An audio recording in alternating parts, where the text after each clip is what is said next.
at 8:30. So I want us to start the webinar so that we are able to finish in good time, and I'm sure the rest of us will just join in as they come, and then they'll introduce themselves as we go in. So first, it's to start with the preliminary introduction. As I said, my name is Rhoda Wairuko. I'm honored today to be your facilitator for the next 2 days. This is the October HR series that we began on Monday for you to be able to earn your 4 CPD points. So I know we started on SWOT analysis that was on Monday and Tuesday, which was facilitated by Catherine Wamwangi. I don't know how many of us were able to attend. Maurice, were you able to participate? Tom and Esther?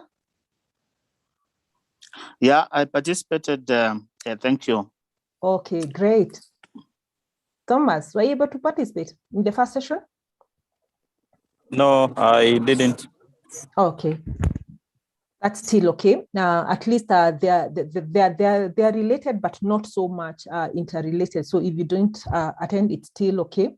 That we are going to continue. So our October HR series is where the HR professionals are able to earn their 4 CPD points. So it started on Monday, Tuesday, where you got your 2 points. Then for this next, the next leg of the series is what you're calling the improving employee performance. And you're going to run it for 2 days, starting today and also tomorrow. Again, you'd be able to earn your 2 CPD points. So if you're able to flow for the 4 days, you earn your 4 CPD points. Nevertheless, I know it's not all lost because ICHRP has prepared many forums up to December. So you'll be able to get your CPD points if you have not acquired them so far. So Rhoda Wairuko, she's a HR practitioner.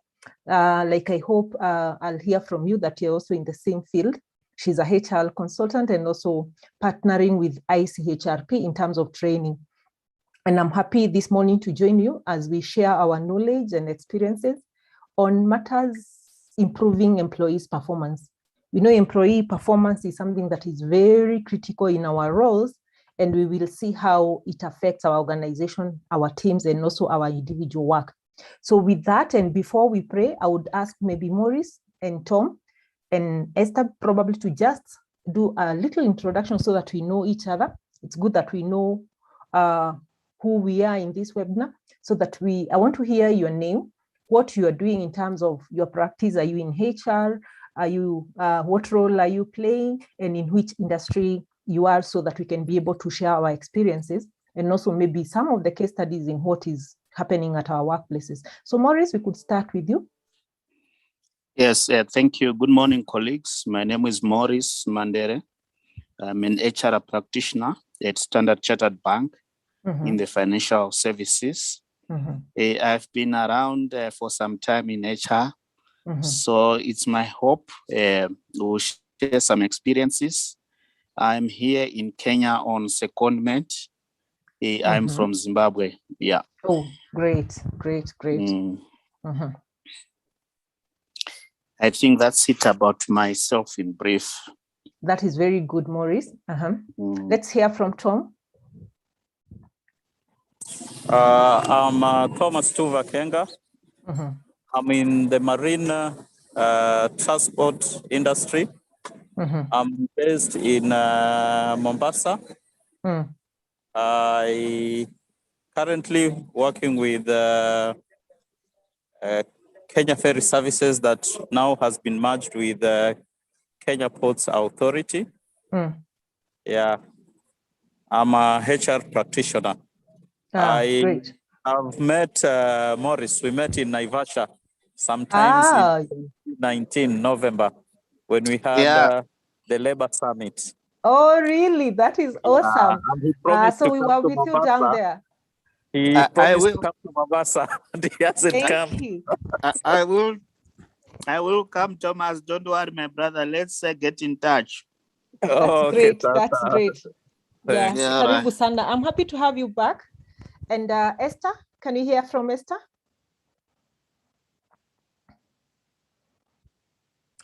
Esther, I know once she gets time, then she'll introduce herself. So that's fair enough. I'm happy that I'm not talking to new faces, especially Maurice and Tom. At least we've met in Naivasha, and was it Naivasha, Mombasa? And I'm hoping we'll also see you in our next symposium, which we are organizing in Naivasha, that is 16th to 19th of next month. And also Mombasa, we are coming back in December. So Maurice, if you're still going to be around, we are going back to Mombasa in December. So kindly join us so that we can enjoy the ride that we were promised by our president down there. So thank you very much. Yes. So maybe I'll start us off with a word of prayer so that we can commit this session webinar in God's hands so that we can be able to continue, so that we don't have interruptions with the internet. It's always good to start our forums by a word of prayer. So today I'll volunteer to do that. So let's close our eyes and just pray. Our Heavenly Father, we come before you this morning to thank you for your goodness and your mercies that are new every morning. So we thank you for this day that you have given us as a brand new day so that we can meet together and learn from each other's experiences and also the knowledge. Matters of performance of employee is matters that is very critical into our hearts, and it also elicits a lot of emotions if it's not handled properly. We also want to learn about the issues of giving feedback and how we can apply this back to our organization. So as we continue with this 3-hour session, we ask you that you go ahead of us. May you guide our thoughts and our discussions so that by the end of the forum, we'll be able to say, yes, we learned and we're going to take it back to our workplaces. So we pray this, believing and trusting in your holy name. Amen. So thank you. So with that, you'll allow me to project my presentation. And it's going to be a 3-hour session, which we run today and also tomorrow. And thereafter, we will look at what we'll do. So most of our training, we always start with issues of the case study because we want to see how applicable, how do we relate it to our workplaces so that we can be able to take it back. Just a minute.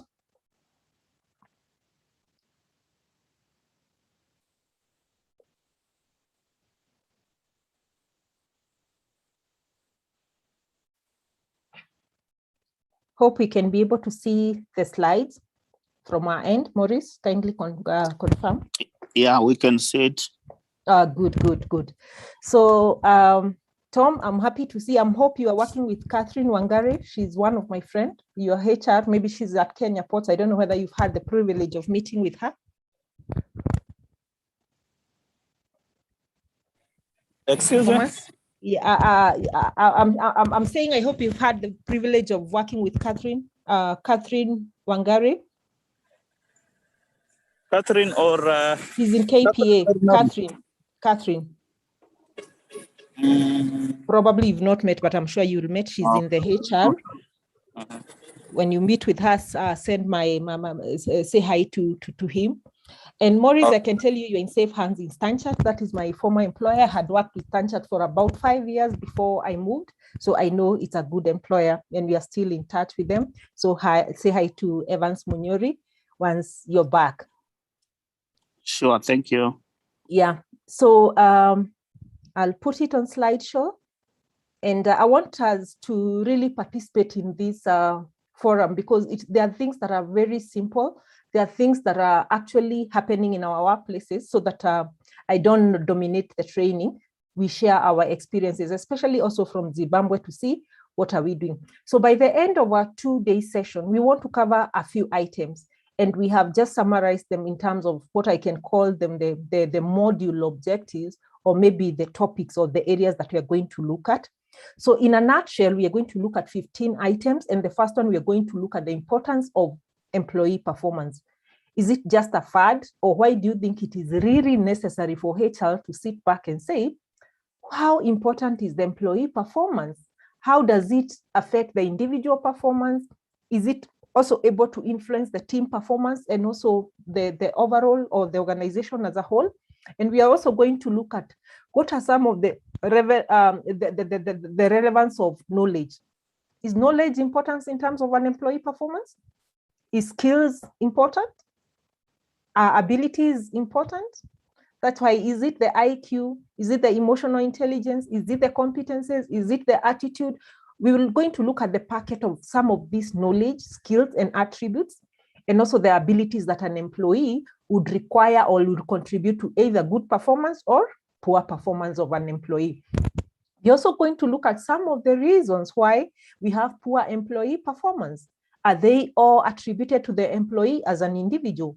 Are there factors that are contributed by the organizations? Are there factors that are contributed by the peers we work with? Are there factors that are contributed probably by the tools that we have? So we'll look at that. We'll also look at some of the considerations for performance objectives when we are deriving the performance objective for the organization and also for individual employees.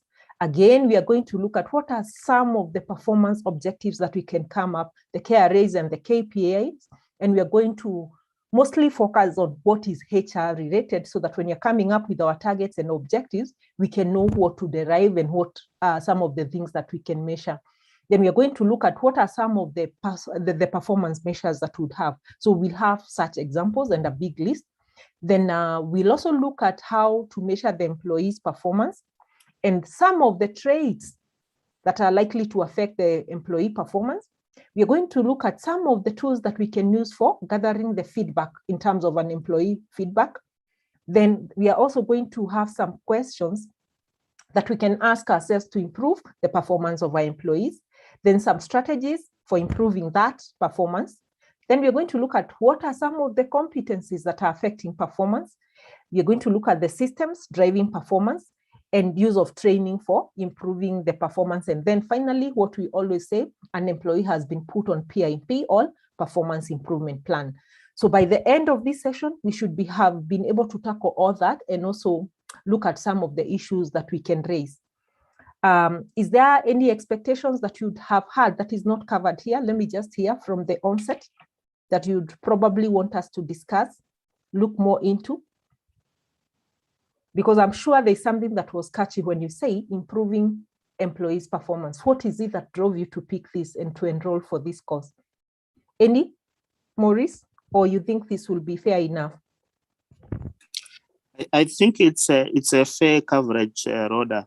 In fact, good. what prompted me to join this course is just mostly to hear also other people's experiences around this area, because it's an important area that we deal with on a day-to-day basis. Yeah, there are challenges obvious along the way. Okay, that's great. That's very great. Agnes, Janet, Mary, welcome to the session. We have just begun. We had just done our preliminaries in terms of introducing the panelists and also introducing ourselves. So welcome. And we will give you a chance as we go on with contributing. You just tell us a little bit about yourself, where you work, in what industry, then you can maybe give us your introduction. I'll try to do that as much as before we go so far, so that we also save on time. I've also invited you to the panelists so that you can be able to unmute yourself and make your contribution. Otherwise, if you remain on the attendance list, you may not be able to do that. So I'm giving you more flexibility so that you can do that. Karibuni sana. And maybe just for purpose of understanding each other, my name is Rhoda Wairioko. I'm one of the trainers who has partnered with ACHRP in terms of promoting the competencies and also the knowledge and the training for ACHRP. We've done several trainings and the symposiums for them. On the other side, I'm a HR practitioner and also I'm a HR consultant. So that is Rhoda for you. And she's just honored today to be your facilitator or a co-facilitator, because if we put together our working knowledge and experiences, I'm sure all of us will be on the panel of facilitation. So karibu sana Mary, Janet, Esther, and the rest who have joined us. So in most of our trainings, we always like to start with case studies. And today we have picked a very interesting case study of what happens actually in our workplaces, especially when we are in the supervisory role, or if we're working on a team, on a project, or in every office setting. So at the beginning, I want you to take very keen notes on this case study, because it is very simple, but you can just take a paper and a pen so that you note some of the key identifiable or key items that you'll see in the case study. The reason why I say you take notes on this, because we are going to look at this case study at the beginning. Then we are going to move through the objectives that I have put through. Then tomorrow, midway, we are going to come back to the same case and look at it and say, from what we have learned, how can we apply in this case? So I don't want you to struggle. What did you say about this company? Who was the project manager? Who was who? So we are going to look at the characteristics of a team that has been put together. We're also going to look at tentatively how is their performance rating and how are they contributing to the team.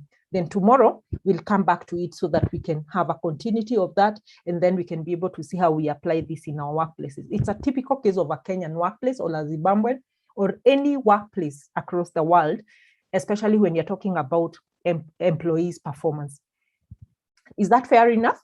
So kindly take notes. I'll try to be as slow as possible in the few slides so that you can do that. In fact, what I would ask for the purpose, especially for the people who have joined us later, to maybe just read for us the slides as you take note. So I'll start with you, Janet, so that you can also have an opportunity to introduce yourself, and then you read for us the slide. So let's start with Janet, if you're able to unmute. Janet, are you able to unmute? A short introduction, then you read for us the content on the slide of the case.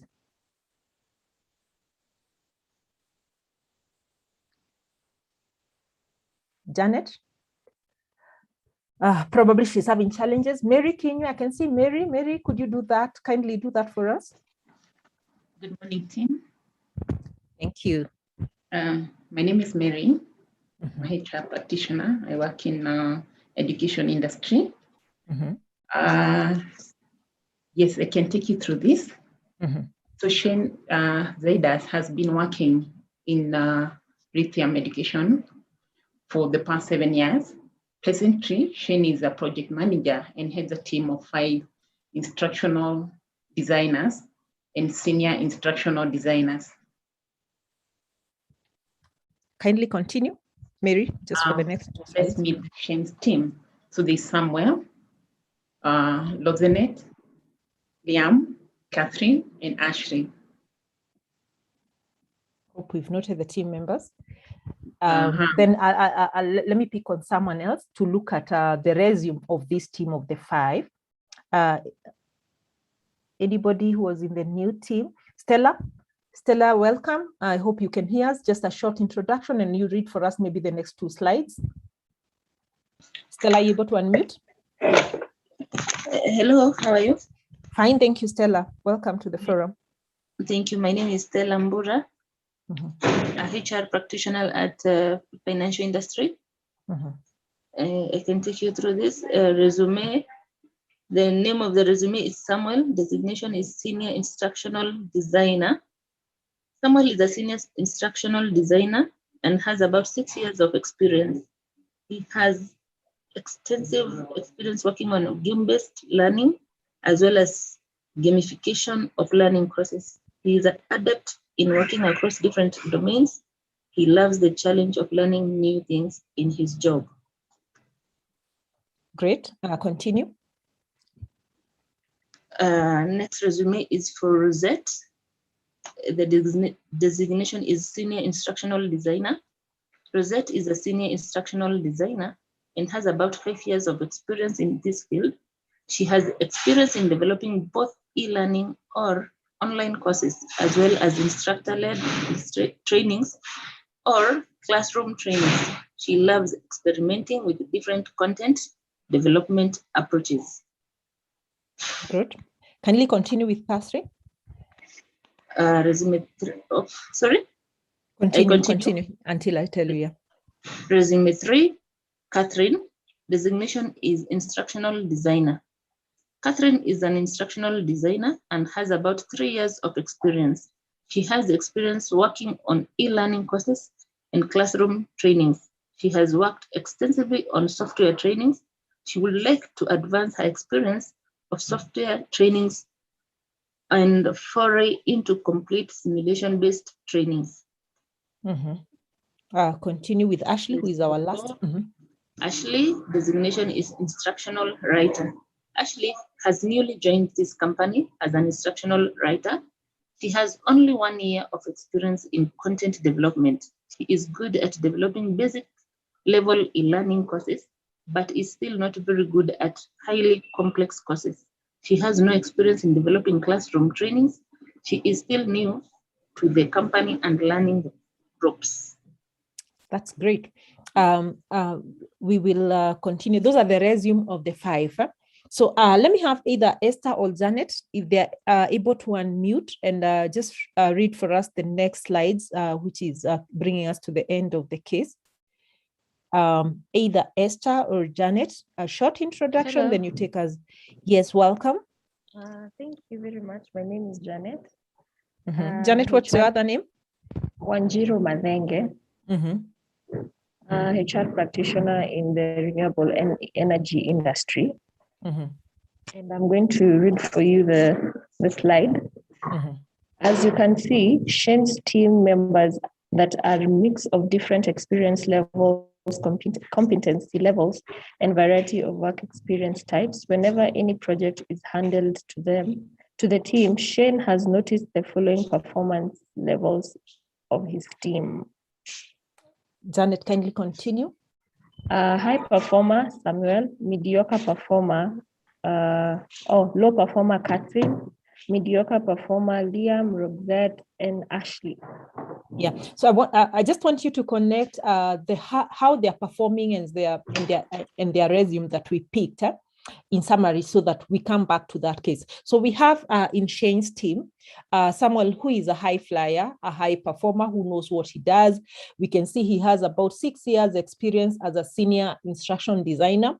Of course, her colleague, who is also a senior instructional designer, is a mediocre performer, that's Rosette. And then the others who are instructional designers or writers, that's Liam, Ashley, and Catherine, we can see their mediocre performance. Of course, someone for Ashley, you can see she's still very young, learning the ropes of the organization. She has 1 year experience. When you look at Catherine, she has about 3 years of experience, and she's also trying to do this online training, and she'll also try to learn the ropes of the other departments and try to attack and see what is these other people doing. Then we can look at someone like Liam. Liam has about 2 years of experience. He has extensive work experience. He has specialized in the finance domain, but he mostly like to foray into other people's domain, and also try to maybe develop what we call the classroom or instructional kind of a training. So when you look at those competencies, I'll just want you to take notes of that, then we'll come back to the case. And Janet, just continue for us on that slide. You can see that although Samuel is a great performer, due to the mediocre and low performance levels of the other in his team, Shane's team fails to make true impact on every project. Does that happen with what happens in our workplaces? Let's continue. Just read for us the next one. Every project is completed with mediocre quality and just about okay customer satisfaction, but never customer delight. Hence, you can understand the individual performance levels affect not only the employee, but also the team as well as the organization as a whole.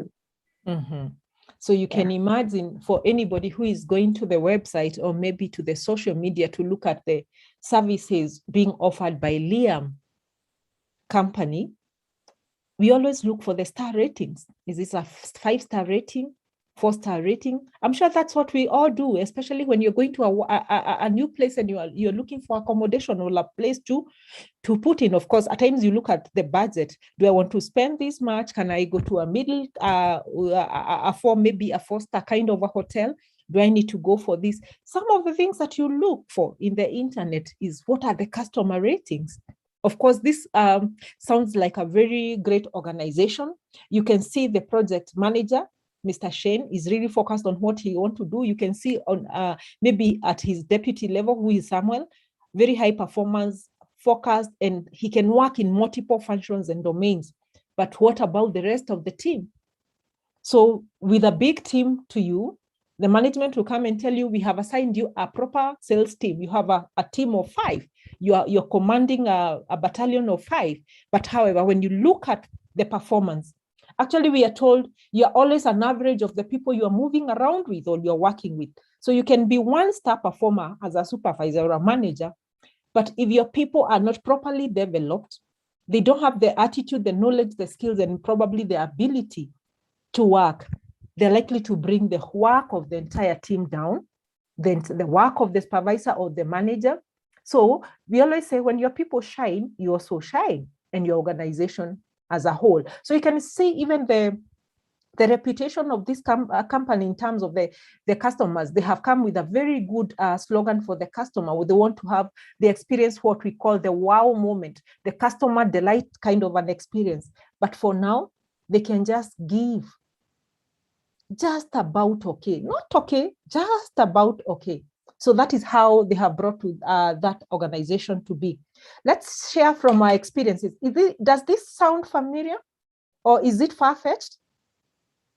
Just from here, the HR practitioners, does this sound familiar, even at departmental level? Yeah, it is familiar, Rhoda. You, in an organization, you've got so many teams, and each and every team, when it comes to the setup, the makeup, the individuals, the competencies, the delivery levels, it varies. So we have got such teams where they are given the overall target for the year, but when it comes to execution, it's mediocre. They don't deliver. And in such, that's where you have all sorts of complaints and problems from team members, giving all sorts of reasons why they failed to deliver those targets. Meanwhile, there are other team members who are not pulling up to the expected performance standards. That's very true. That is Morris. Morris, thank you very much. And that is coming all the way from Zimbabwe, from a big organizations. What about here locally? Are we different from the experiences that we have? Can I hear?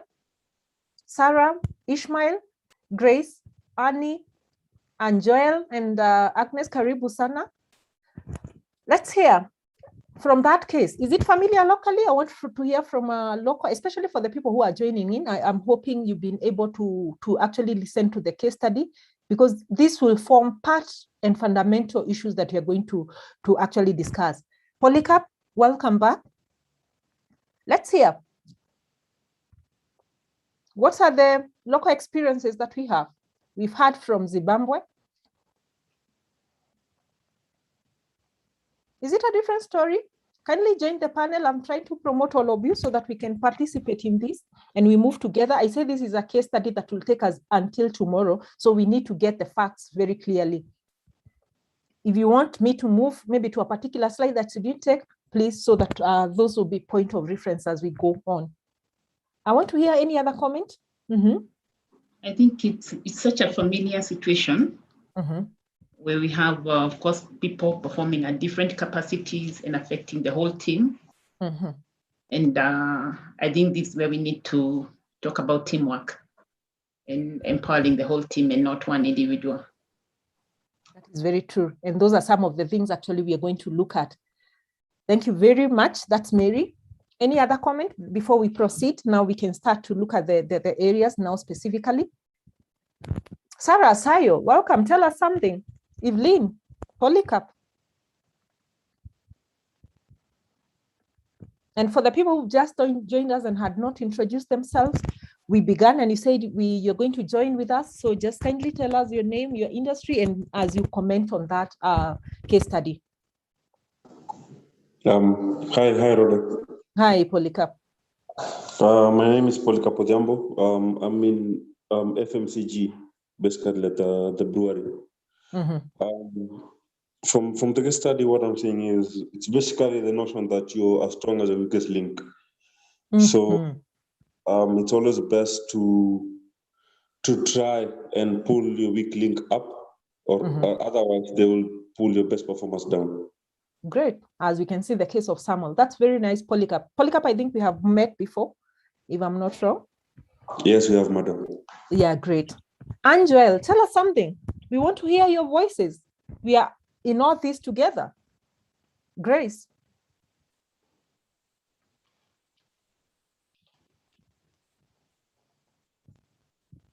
All right. I know some of us are multitasking and also working. So we'll continue so that we are able to cover, but we'll keep on the people who've not spoken, just introduce yourself, then you'll comment as we go. So that is the case study. And I hope all of us, we were able to capture what we were talking about. So in terms of now we can see, actually that's what Polycarp has said, that improving performance management is very critical for every organization. And this is at individual level, at team level, and also at the organization as a whole. So as we say, those are the objectives we are going to look at. And now let's look at importance of employee performance, which I think in a nutshell is what has come up in that case. So in terms of what is the importance of employee performance, take it back to you. I want to hear from you three. Why do you think it's very critical to be concerned as HR about the employee's performance? Why? Randomly, let's hear. Sorry, Evelyn has just joined. She's not able to participate actively, but she's multitasking. That's okay, Evelyn, we understand. You can put your comments on the chat if you're not able to unmute so that we know we are together. Let's list what are some of the, maybe 5 at random, because I don't want to read word by word, word by word, but these are things that we practice. Why do you think concerns about employee performance is very critical? What are the importance? What do they help us as an organization? Or even as management and also supervisors? Let's hear. I love active classes because we are able to relate to what we are doing. Maurice, give it a shot. Yeah. As an organization, we need to meet our financial goals for the year. So it's so important that everyone performs. Great. We stay focused to the organization goal because we have bigger goals and the strategic plan. So we have to ensure that everybody is working towards that so that the overall on the bottom line at the end of the year shall be achieved. Yes, thank you very much, Maurice. Another person?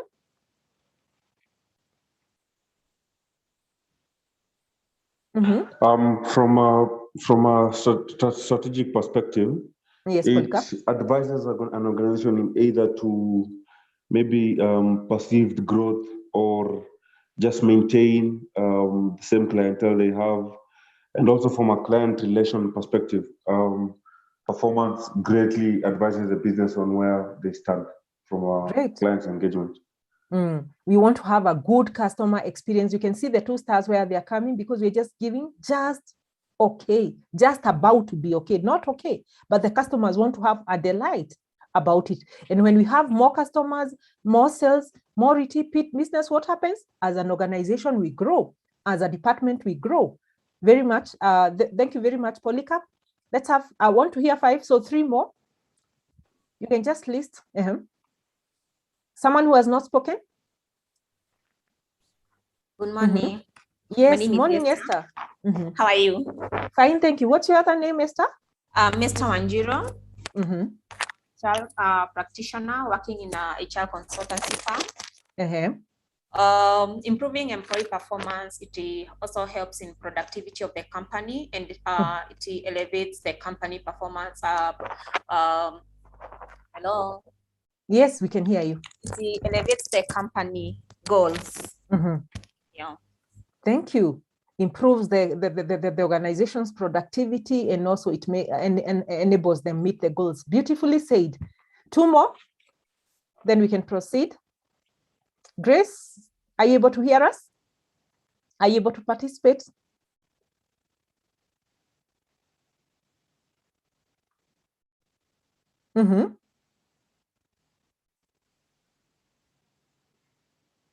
Njeri Karuku, welcome to the panel.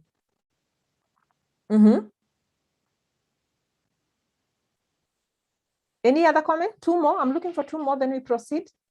I just want us to run through them because we'll have known what will come instead of reading them one by one. These things we know, we do them every day. Why is it important that employee performance is really critical and something that should give us sleepless nights?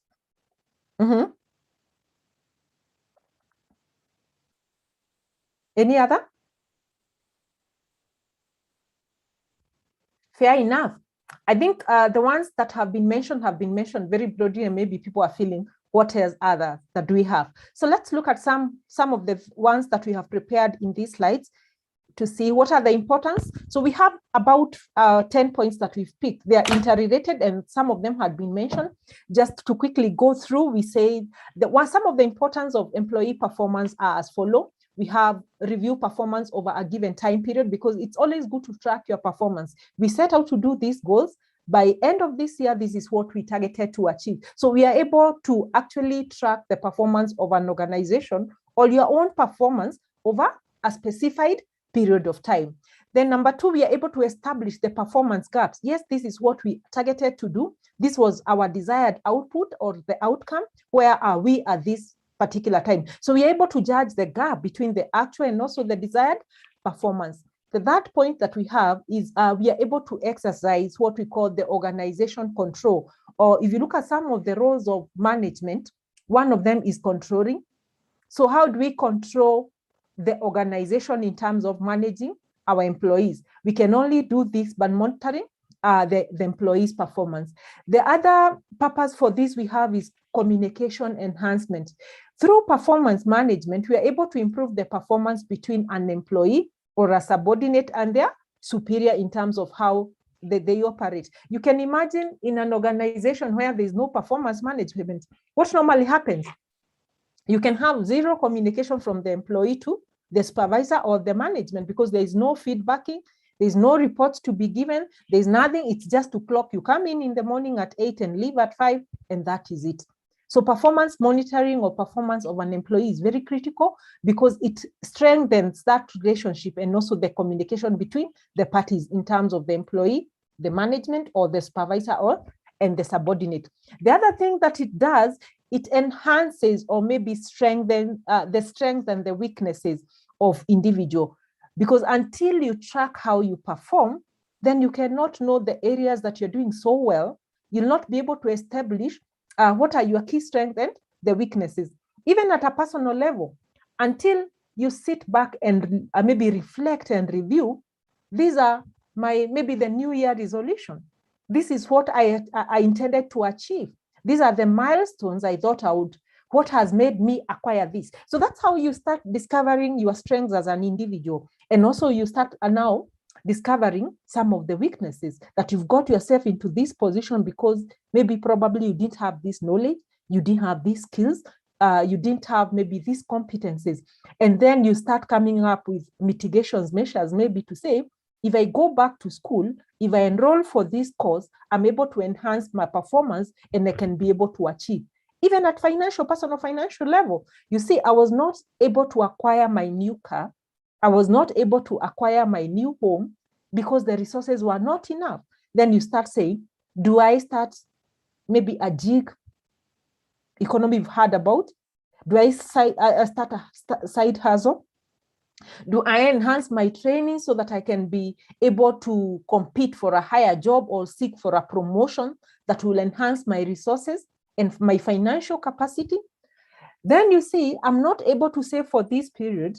Can I look for a bank facility or a loan that will facilitate me achieve this target by end of this year? So that is the importance of tracking that employee performance. The other thing that it does, it gives us a forum for feedbacking in terms of employees and regarding their performance. We are able to give feedback on maybe commend the people who are performing very well, and also to maybe have a conversation and also maybe see what are some of the interventions we can put in place for the people who are lagging in terms of the performance. So when you look at the lagging teams and the mediocre performers in that case study, we are going to look at and also maybe brainstorm what are some of the things that we can put in place to pull their performance. Then we say employee performance is also a source of information that will assist in other personal decisions in the organization. And as I said, also at a personal level. I always look at an employee experience or an employee from both perspectives. There are the goals of the organization and the decisions of the organization that they should be able to be aligned to the personal objectives and the goals of an employee. Because if your personal life is not going well, if your personal goals are not being achieved, again, there seems to be a misalignment and a disconnection. And that's how now the motivation starts kicking in. And then the employee is not able to actually align. The other importance is it provides clarity of expectations and also the responsibility of what an employee is expected to perform. So one of the key things that we'll find in improving poor performance, it must be very clear from the company level, where the company should be able to clearly define SMART targets and the goals and the responsibility to an employee. It's the company responsibility to ensure that every employee has a clear JD. They understand what is they are expected to do in terms of the responsibility and what they're expected to deliver. And also from the point of the employee, they must be capable of understanding what is expected of them. So once both parties understand the responsibility of the functions, the goals, and what they're expected to do, in terms of even the personal conduct when you're delivering this, even the organization is able to do how they're supposed to facilitate the employee and to equip them to perform at the standard level, then it becomes. So I can say employees' performance provide that clarity in terms of the expectation and also the responsibility. It is also a way of reducing the grievances of the employee because they are heard. There's a two-way traffic where feedback is being given by the supervisor or it's being sought by the employee, and there is a conversation, and they're able to actually look at what are the challenging circumstances that are bringing these variances in terms of the performance. The other issue that we'll see in terms of the importance, it judges the effectiveness of other HR functions. Because when you're tracking the employee performance, you'll see some of the factors are related to the employee themselves, probably their attributes, their attitude. They are not putting their part of the game into the work, or it could actually bring out some of the weaknesses, especially when we look at us as HR. Did we get it wrong in terms of the recruitments? Was there skills alignment that the job and the specs of the job met with the candidate? Or did we just bring someone on board because a board member or a boss said we bring them? So you find yourself, you are recruiting a procurement officer who has a degree and master's, and you're placing them in an accounting role, or you're putting them in a sales role or a HR role. So when they don't perform because maybe their interests and their skills are not aligned, then you start blaming on the employees. When you do the promotions, have you heard of people who've been promoted to the highest levels of incompetency, where you know someone is not a good worker, they are not a performer, but there are cases we've seen in organizations, like if you are to look at that team and we are looking to have a project manager or a senior instruction designer for the sake of that case study, you'll pick someone like Ashley. The reason, is it because of her performance? Is it because of her experience? Is it because of how she's able to work? Or were there other factors that were considered? Probably she's related to a boss. She's smiling a lot, maybe to Samuel or to Shane. So those are some of the weaknesses. In terms of also selection, when you do the recruitment, what selections were you doing? Are people motivated? Are people well equipped in terms of what they require to carry out their job? So those are some of the factors that are actually brought about when you start having discussions about employee performance. And this is why this is very important for us at HR, because we are able to look at, before we start condemning employees on poor performance, the first thing I always say, do an internal reflection and analysis of how we are carrying out all our HR activities. Are they promoting the environment that is likely to enable the performance of the employees? So that is it about the importance of performance management. And I think we have done it justice, just as you had said. So we're going to look at the relevance of knowledge, skills, and abilities. So from the class, let me hear, is there a difference between knowledge, skills, and abilities? What is your understanding when you hear knowledge, when you're recruiting? What knowledge do we look at? And we give an example. What is your understanding of knowledge? How is it different from the skills and also the attributes? So 3 people, knowledge, skills, and ability, or someone who can do the 3 and compare and tell us how this is different from us. The KSA, call it the knowledge, skills, and ability. How different are they? Do they mean the same thing? And how are they interrelated? Let's hear from a HR perspective. I'm happy all of us, we are HR practitioners. I'll give it a try. Sorry, I'm just seeing your comment now. You had said that employee performance helps employee to know their current trajectory and growth. Perfect, perfect. So let's go. Who was on the mic? I am. Yes. Polycarp. Yes. Polycarp, yes. Yeah, from my understanding, I'd say knowledge is attributed to the know-how, to the ability or the assumption or the evidence that an employee actually knows and has understanding of the role. I would say skills are the intangibles. I'd split skills into 2, and I say skills is the ability to apply the knowledge in the role. Yeah. Then abilities? Abilities, that's why I take a pause. All right. Someone can assist. Someone else can assist, Polycarp. That's very good. I like the way you're able to differentiate the knowledge and the skills. Someone to expand or to assist Polycarp in the ability. What do you think abilities are? And probably to just add on that, how do we acquire these 3? We have knowledge. How do we acquire knowledge? How do we acquire skills? And how do we acquire abilities? Are there that you think are inherent? You're born with. They are within you. You can. Others are learned. Others are acquired. How? Let's hear. That's very beautiful, Polycarp. Let's hear from someone else.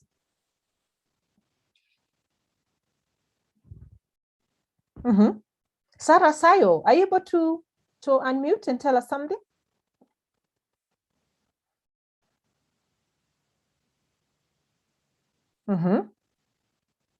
Anybody? Anyone can give it a shot? We have knowledge, skills, and abilities.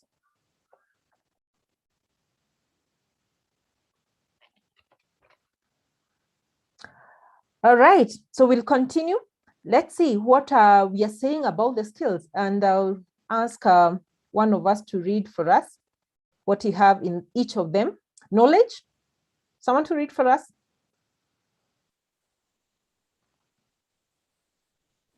Okay, knowledge is information or data, particular and specific to a subject, empowering a man to comprehend a subject to a satisfactory level. Great. This is information, and most of these things we acquire them from school. You go to school so that you can learn. You are trained on this area. That's how you are trained on HR, so that you have that knowledge and the information, and also the data that will empower you to comprehend or to understand a particular subject to a satisfactory level that you can perform with. So that is why you see someone who don't have the knowledge of a particular subject, they'll not comprehend. Just let's say like how our learned friends will communicate to us. At times, they'll give you terms that you don't understand what they're saying. And we always think they want to just complicate our matters because they want to throw out those Latin words, tell us this and this, words that do not make sense to a general man niche, because they have been trained and they have acquired that knowledge in that field. And that is why they are able to comprehend what they are talking about. Maurice, continue with the next slide. Skills. What is a skill? Yeah, a skill is a developed or created inclination or capacity in a specific intellectual or physical domain. Great. I would say skills are the things that we acquire through experience. You have now been taught on this subject. You have gone to the workplaces.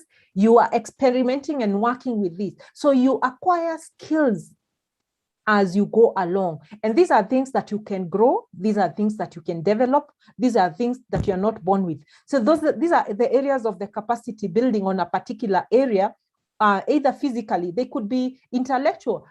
Maybe I'm learning some skills at the workplace, maybe negotiation skills, communication skills, or some could be just physical skills that you are running. Maybe you go to school to learn some issues of even meditation. Those are skills that you are learning, coaching. The other things that are physical in nature, the way we see, like even people, maybe they want to participate in marathons. So they go and learn those skills. Then we have finally the abilities. What are abilities? It's quite large and broad. And mostly these are acquired through nature. They are inherent. Just read for us what it says. Abilities is the inherent internal talent, skill, or proficiency in a particular area. Yes, that's the prowess that you acquire. So you become a master of a particular issue because you have both the knowledge, you have the skill, you are born with. At times we say leaders are born, but is it true that the leaders are born leaders? Or can they acquire? Can they improve? Is it something that we can learn? Those are always the discussions we have when you talk about the management and leadership. So abilities, some of them and majority of them are inherent in the internal talents or the skills.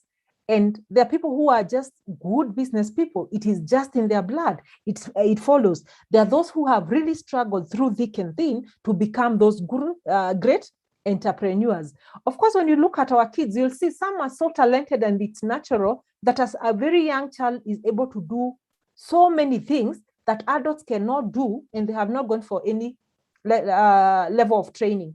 That is why you see, when you look at some people, you'll find, I would say, like I have a neighbor who is an accountant, a pure accountant who has worked in financial industry, is an accountant, and he's now in consultant, and his full-time job is accounting.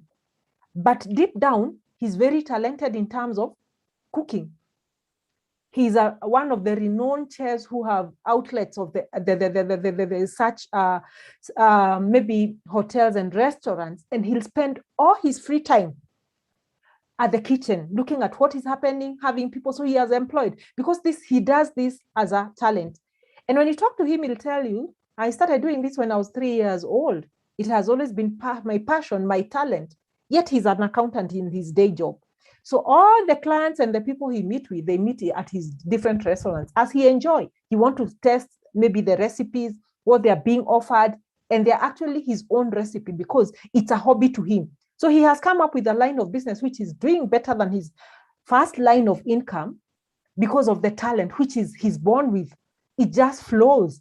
Every time he sets out of that office or what he thinks is about, what new recipe can he introduce? Where can he open a new outlet? So those are some of the things that you look. This is some of the reasons you'll see, especially in the banking sector. Maurice will agree with me.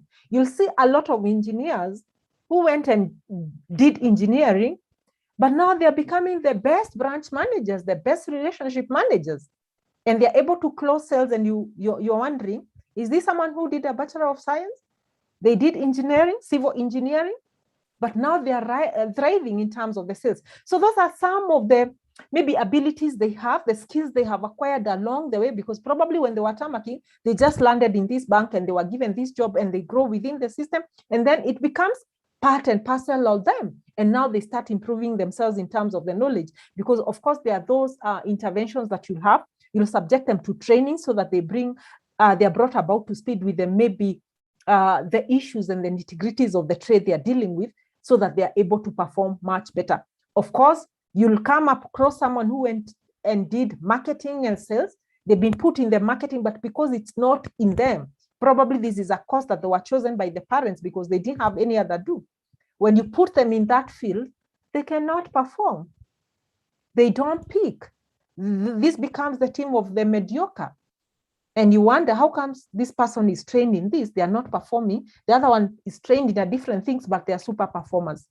Do we have such in our organization, especially the people with the sales and the big commercial? I've had a lot of people saying they work in financial industry. Let's hear, have we heard of those cases of how we have the mix and how they affect our performances? Do we? Sarah, sorry, she's apologizing. She's not able to speak. That's okay. I'm sure she will follow. Janet, have you heard about these cases? Or you are hearing for the first time?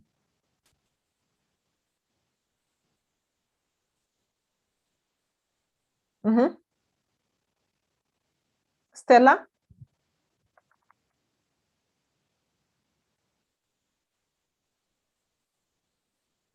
That's okay. I know we have heard about these cases, so we'll just continue on that. Yeah, I got your apology. That's okay. I know majority of us are multitasking.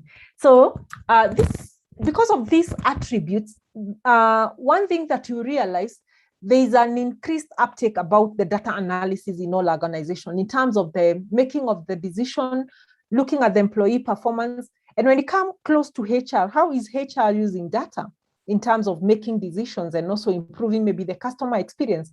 We say we have a lot of employee-related data, such as how the teams are interacting with each other. Performance rating and maybe performance evaluation is all database, because we have to set targets, look at the differentials of the actuals versus what was desired in terms of the targets that we set for our employees. The well-being, especially this time for the COVID, we have to take the statistics of how well the welfare of the employees is happening, doing surveys so that we are able to actually make informed decisions and also improve what we call our customer experience. In this case, as HR, our customers are the employees and we want them to have a good experience. That's great. I think this is a very simple question. My question was, what is KSA? Let's see. What is the answer for KSA? What is KSA according to what we have learned? Anyone? Knowledge, skills, and abilities. Great. It is knowledge, skills, and ability. So the second choice is the right one. So that's knowledge, skills, and abilities. So I can see we are together. So let's move to the next objectives that we wanted to look. That is the reasons for poor performance. And I want to hear, why do you think, let's go back to our case study. Why do you think from the resumes we saw, or maybe from borrowing from our experiences, we are having mediocre performance in the case of Shane and the team? What could be the contributing factors for poor performance and the mediocre performance we have seen from Ashley Liament, who was also another mediocre performer? Who was the other person? Roxette. What are some of the contributing factors? And I want us to be as open as possible and as wide. What are some of the things that you think could contribute to poor performance? And I want to hear more participants apart from Polycarp and Maurice. Mary, give it a shot. Yes. I would look at things like motivation. Motivation. Lack of the right skills and experience. Yeah, among many others. Among many others. Thank you, Mary. Anyone else? Esther? I saw like her mic was on.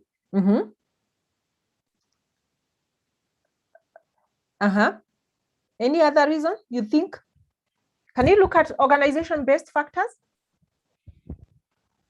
Are there factors that are within the organization that could constrain people's performance, especially our employees? Agnes has said recruitment gone wrong, recruitment done wrong, so that affects the performance. Thank you, Agnes. Can I continue? Yes, continue. Lack of proper tools. Lack of proper tools. When we actually, we always say when you're setting performance targets, what we forget a lot as among the HR, it is to consider the other factors like, do we have the financial capacity or the budget to enable this employee meet their targets? Have we provided them or facilitated them with the tools and the equipment that they need to achieve the high targets that we have set? Those are some of the things that we fail to consider. Any other? Again, someone has come to these big organizations, which is very high tech, and we all understand our learning institutions, and they find the machines they get, they have no knowledge or know how to operate. They are so complicated.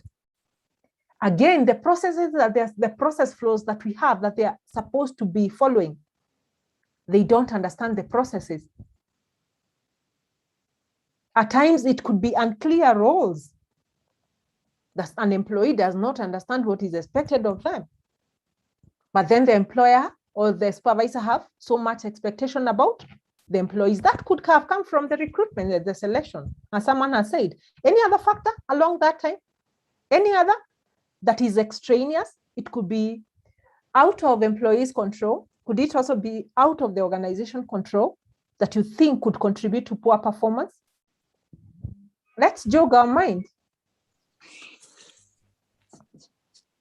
A lack of clarity, Rhoda, in terms of objectives from the onset by the people leader to the employee. That is true. When the company does not define, that actually have not put across a very clear strategic plan. Most of our organization, we have very beautiful strategic plan.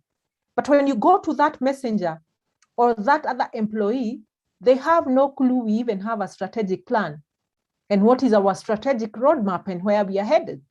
They don't even understand how their roles contribute to the overall strategic goal of the organization. Again, for majority of the organization, you'll find even at departmental level, we don't lead in terms of coming up with very clear departmental goals and objectives, and also the targets. We don't even let them know how we cascade these targets to the individual level so that they know my work will affect my team, will affect my department, will affect the whole organization, including, I've had cases of many employees when we come to the end of the year, then an email is always generated. And I don't know why this happens from the HR. And we give very clear deadline. It is again a time of the year that all employees are expected to fill their appraisal form. And we need to have this by 10th of December so that we can work on their bonuses and all that. That is the first time now the employees say, how does the performance tool look like?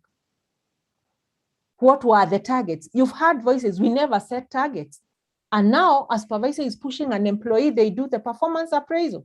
Yet for the whole period they have been working, they never sat down to discuss, this is my expectation, these are your targets. They don't continuously monitor that on a weekly, monthly basis in dashboards. This is where we are supposed to do. We have missed, we need to add more effort, we just come at the end of the year or at the end of the quarter and we say, let's do performance management. So at that point, you see, now the supervisor is struggling to set the target for the employee and measure them at the same time, the same day, so that they can meet the HR timelines. We have these experiences. Those are the real things that we face every day. And then the next thing we say, HR should come with a more objective tool and all this.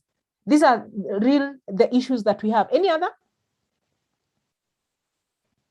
I think that's, yes, Thomas, tell us. I was thinking, yes. When we don't tie performance to rewards, yes, then there is also a problem. And when I'm talking about rewards, rewards could even be in form of recognition. So I perform well, but there's no recognition from anybody. Next time, my performance is going to drop. So that lack of appreciation and recognition then can lead to poor performance. Very well said. In our case study, how is Shane planning to reward Samuel for being a higher performer? But if the same treatment comes in, I'm sure like for us who have worked in government institutions and other institutions, even come next year, business will be as usual.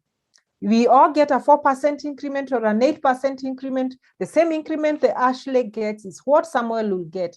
And probably they don't even have a bonus system. They don't have a way of recognizing.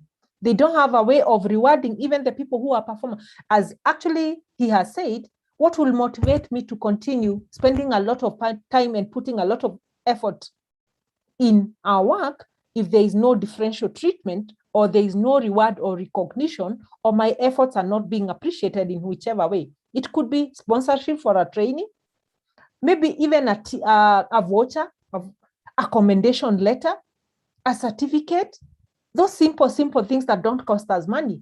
An appreciation, maybe during a staff meeting. We have seen where people, maybe even the employee of the year recognition, you are put on the corridors and the walls, so that even as you're serving the customer, they can see this is our employee, best customer experience, and their photos are put there. Just a small treat. So when that means that it misses, then those are some of the things that demotivate people and they are not able to perform. Esther, you had your mic on, kindly. You had a comment? Lack of training and development. As a HR consultant, I've working for different companies. I've found also they do not have clear job descriptions. So this employee does not even know what they expected, what the company expects of them. They are all over. They do not even know what they're supposed to deliver. Yeah. That is very true. That's happened a lot. You don't train, they don't know what they're expected to do. They don't even have a job description. But at the end of the day, you expect as a company that we had targeted to achieve this, but you're not even halfway. That employee is not even aware that we are not performing because every other person don't. So that role ambiguity actually within a team, it's very harmful in terms of the people's performance. You'll also find in terms of also our supervisions and management, where you have a team or a project manager like Shane, but because now he's frustrated with the other mediocre performance than performance, when he has all the work, now he'll put it all to Samuel. So you'll find one person is overloaded with one work. He's not able, he may even break down, burnouts, and we are not able to achieve as a team. Polycarp have seen unrealistic expectations. That's very good. Agnes has said not matching people to their areas of expertise, too much work and some short timelines. That's very, those are very important points. And I think I saw Sarah. Okay, Sarah, I take note. So I think you have exhausted what I wanted to cover. We will just run them through very fast, and thank you for that. I hope I've been able to read all our comments. So at random, unfamiliarity with equipment and also the processes. Does people understand their process flow? Do they know the processes? Do they know their equipment? Someone has mentioned lack of time, very short-term deadlines that someone cannot perform, personal problems. At times, we may be pushing an employee too much to do something, yet he's coming with some baggages at work. He has a sick child, he has a critically ailing spouse, he has financial problem, maybe he's suffering from issues of illnesses, alcoholism, but for us, we say it's about performance. We are paying you at the end of the month. How do we factor this and we give full support to an employee so that they're able to perform at their optimal level? Substance abuse, alcohol and drugs abuse, it's something that has really become a matter of concern to many employees and also as employers. Lack of skills and ability, that has been said time again and again. Low motivation, Mary talked about it. Then we also have, the issues of poor peer relationship, that when you find that a team is not working, is not harmoniously, they're having conflicts among themselves, there may be personality clashes, that is likely to bring the performance of the people down. Then in terms of the poor work ethics as a continuation, those are some of the things that will also affect us. And then there's also what we call, of course, interpersonal relationship that I've talked about. Let's move on. Then the next thing we are going to look at is defining performance goals. And we look at how do we define our performance goals in terms of setting the targets, letting the people know what is expected of them. I like what is coming across, that when you say people don't know what is expected of them, it was not communicated. They don't get feedback. These are some of the big contributors of poor performance. So how do we go about defining performance goals, and how do we go about it? The first thing I said, it is the responsibility for every organization and every company. When I talk of organization, organization is amorphous. There's nothing called organization. Let's say, Maurice, you said you work for Stanchart, that the Stanchart should give their employee performance goals and targets. Who is that? Who is allocated to do that role? Is it HR? Most of organization performance management is under the docket of HR, unless you have a performance management team or department that mostly called the performance monitoring and evaluation department of PM&E. So unless you have that drives, but even though you have that department, employees' performance and appraisals is purely the work of HR. So how do we derive? How do we ensure as an organization or representatives of the organization, we have clearly communicated our expectation and that of the organization? Do we keep on reviewing and drawing very clear JD for our organization so that everybody is made aware of what we expect them to perform in terms of their functions? Drawing a JD for an employee and having them sign off is one thing, but has it been discussed with the employee for a common understanding? So that when I say you're going to bring a green apple, they understand what a green apple is. They understand that a green apple is not a green lemon. Do we go to that extent so that when we discuss with them, when I say this is your role and responsibility, this is what we mean, and there is that joint agreement or consensus or common understanding. As we are allocating duties and roles, we also what we call the job specification. Do we ensure that our employees are well equipped to deliver what we want them to deliver? Do the employees understand the strategic goal of your organization and what we expect them to do and what we expect them to perform is aligned to the company goals? That is the responsibility of the organization or the company as the first level. The second level is to ensure that the goals and efforts are clearly or well defined. If they are not well defined, we always say they must be SMART goals. Whatever we are going to measure at the end of the period, is it specific or general and amorphous? It must be specific, that when I tell you to bring green apples, I'm saying you bring 100 green apples by end of December 2021. I'm not telling what if I just bring two are apples. Then you come at the end of the year, you tell me I've not performed. So the goals that are being given to the employees must be very specific, must be measurable, must be challenging, not easy, but not too hard for them to achieve. And they must also entrench what we call practical and also participatory engagement. What we mean by practical, it must be realistic that what you want them to achieve, it is practical with what we have for them to achieve. And then participatory means there's that two-way engagement that the employee understand what they're supposed to do. And this discussion is done between the employee and the supervisor. We just don't come up with goals, set them targets and tell them, sign on the dotted lines. Then come at the end of the year, they say, I didn't understand what was meant by that. Those are the challenges that we have. Then the other issues that we look at is that there must be clear defined roles and goals that are not overlapping for each and every employee, so that it's shown that the goals and efforts are actually allocated to that particular employee. Whether you have group targets and the goals, there must be those that are clearly defined and relating to each and every employee as an individual. That is why we have group targets and we have individual targets, because we are dealing with a particular employee. Then the other issue that is very critical for us to look, there must be proper understanding by the employee of what is expected of them. What I used to like, Maurice, I don't know whether it's still there. We used to have what we call the employee engagement survey that used to be done by Stanchart every year, that you could, and I think one of the first 3 questions was, do I know what is expected of me?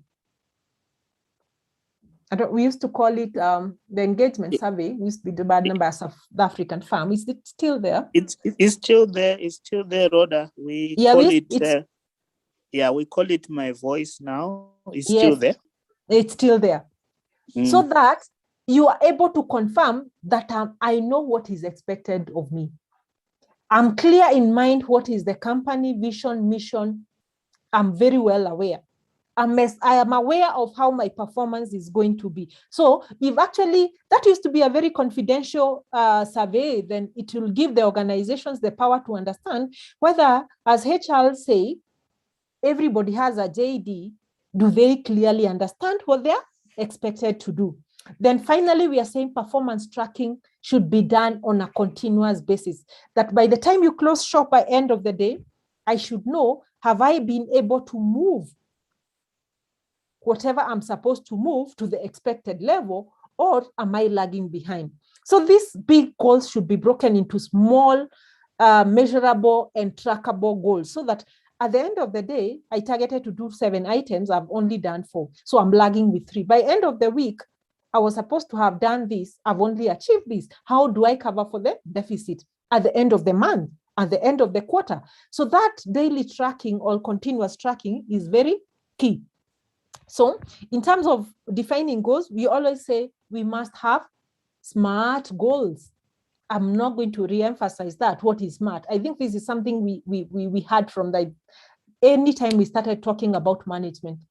I don't know whether it's from high school, from start with. It's something that you'll not miss when you talk about performance management. We all know what are SMART goals. SMART goals are specific, they're measurable, they're attainable, they're relevant, and they're also time bounds. And actually the time bounds have to bring the issues of the milestones. So I'll not dwell so much on that.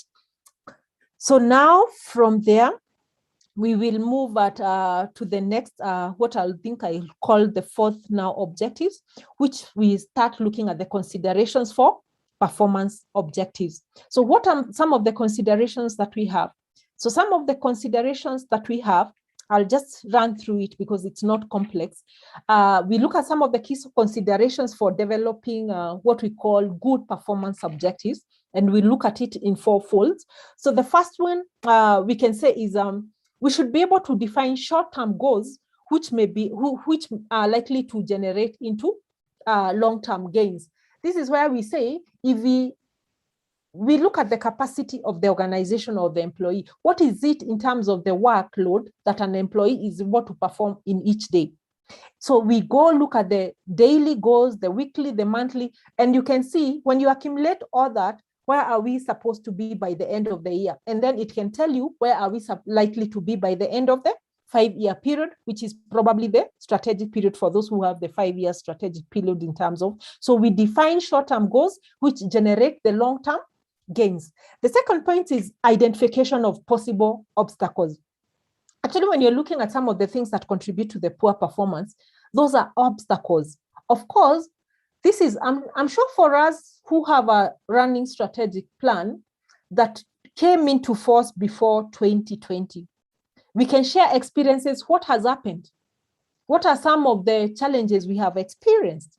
What are some of the obstacles? Some could be foreseen, some could not have been foreseen, especially people in the commercial industry. We have all seen how COVID-19 has hit our businesses. We have seen how many people have lost their job.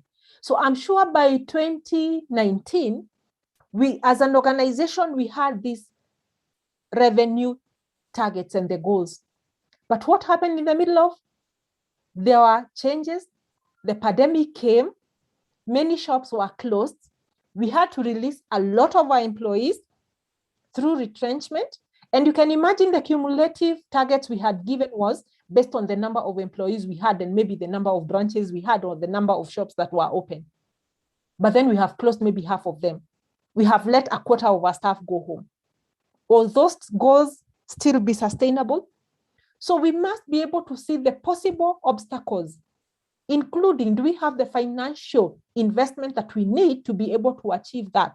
And those should be factored in terms of looking at that. The other thing is we should always create room for flexibility so that we are able to accommodate the changes that come along the way. And then finally, we must have a way or a mechanism of tracking the resources that are needed to perform and to attain those goals. So those are key considerations that we must put in place when you're looking at poor performance management, and as also we are putting expectation of individual and also of the company as a whole. Then we look, we move to, I think we are moving very well.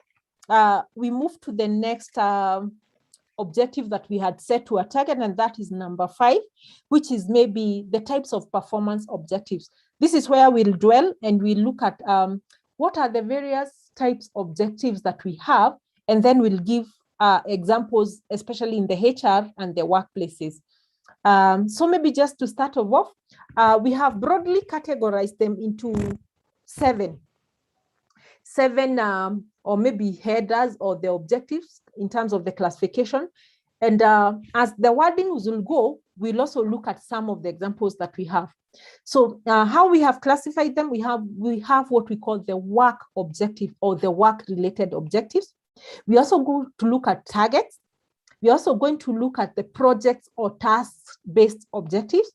Then we'll also look at, do we have behavioral parameters and also the values. When you come to behavioral parameters and also values, especially the people who are using the balance scorecard and other types of performance evaluation, you'll see we have split our performance appraisal and evaluation tools in majorly 2 parts, where we look at what are the job-specific or work-related JD-specific targets that we have put and objectives that are measurable and smart that we have put in the appraisal. And probably some will give it a weighting of maybe 80%. Then we'll also spare a particular percent standards. A lot of people use 20% to actually measure things that are soft, the intangible attributes that we have that are mostly competency-based, behavioral in nature, and also look at how do people live the values of the organization in terms, because we have people who can really achieve the work objectives, especially when you come to performance and attributes like the sales targets that you have, the commercial. You can have people who are very good star performers that they can achieve 80% of their work, 100% and surpass their target. But how are they achieving their targets? So that's how we come to how are they living the values? What are the behavioral parameters? Are these the kind of employees who will surpass their targets, but then how they achieve it? It is through working on people's heads. Being arrogant, they can't work with any team. They are just lone rangers who lack and mess around with everybody. They're actually going to leave a trail of blood wherever they pass. So that is why we need to strike that balance when you're doing other performance. Then we also, what we have, after we've done the targets, the work objective, and the tasks, if there are projects that are being run, we have looked at the values and the behavioral parameters. We'll also look at when now there is a variance between what is the actual performance and what was expected. We have what we call performance improvement. Performance improvement, I'll pick it as the way we want to improve the performance from one level to a better level, or to have an optimal performance of an employee. Then we'll also look at the development objectives. Yes, when we have established their performance gaps, there are room for performance improvement. Then what development objectives do we put in place to ensure that we are able to improve that performance and we perform optimally or above our expectations? So that's how we'll broadly categorize them. And then let's look at each at a go. I would ask, here we'll have more participation because there are like 7. So we will have people reading for us what these slides are. Or maybe let's see. Yes, let's read us through, then we can also bring it to the practical so that we are able to relate. I think I've explained what the work objectives relate to, and I think they are not new to us. Let's have someone, being 7, so we'll have 3 people reading for us, 2. It's just a slide for each of the objectives. So let me have volunteers, those who are able. Polycarp had also talked about the toxic work culture and environment that is a contributor to poor performance. I agree. Mary had said personal and family problems. Great. Those are the points I think I missed. Volunteers, let's have someone reading for us the objectives, 2 slides each. They're very simple and short, not complicated. Mark Oyo, welcome. If you can hear us, kindly introduce yourself. You've joined us. Let's hear who you are, where you're working, and then you could read for us. I hope you've been following. Mark, are you able to hear us? Njeri Karuku, read for us the first 2 slides, if you are able to unmute. Okay, I read it. Yes. Work objectives. These are the key result areas in a role profile of an employee, which not only explains what has to be done, but also where a job has to be done. For example, respond proactively to the customer complaints and queries for maximizing customer satisfaction. Effective work objectives clearly define an activity in terms of the results or standards which are to be accomplished. Take us to the next one, which is on targets. On targets, these are the results which can be measured in quantifiable terms like output, income, cost, reduction, service delivered, and etc. Continue. On tasks. Task or project. These are the objectives which carry a deadline and should be fulfilled within a specified time frame, or can be completed in phases. Great. Let's have another volunteer taking us from the behavioral parameters. Thank you, Njeri, for taking us through. We'll not over-explain that because I'll give you practical examples, which I think this is where we can dwell much on. Let's hear volunteers. And Joel, are you able to unmute and just take us through? There's someone who has joined with the name Cash Office. Could you give us the honor of introducing yourself and maybe taking us through the slides, Cash Office? Maybe they don't realize that's the name they've joined with.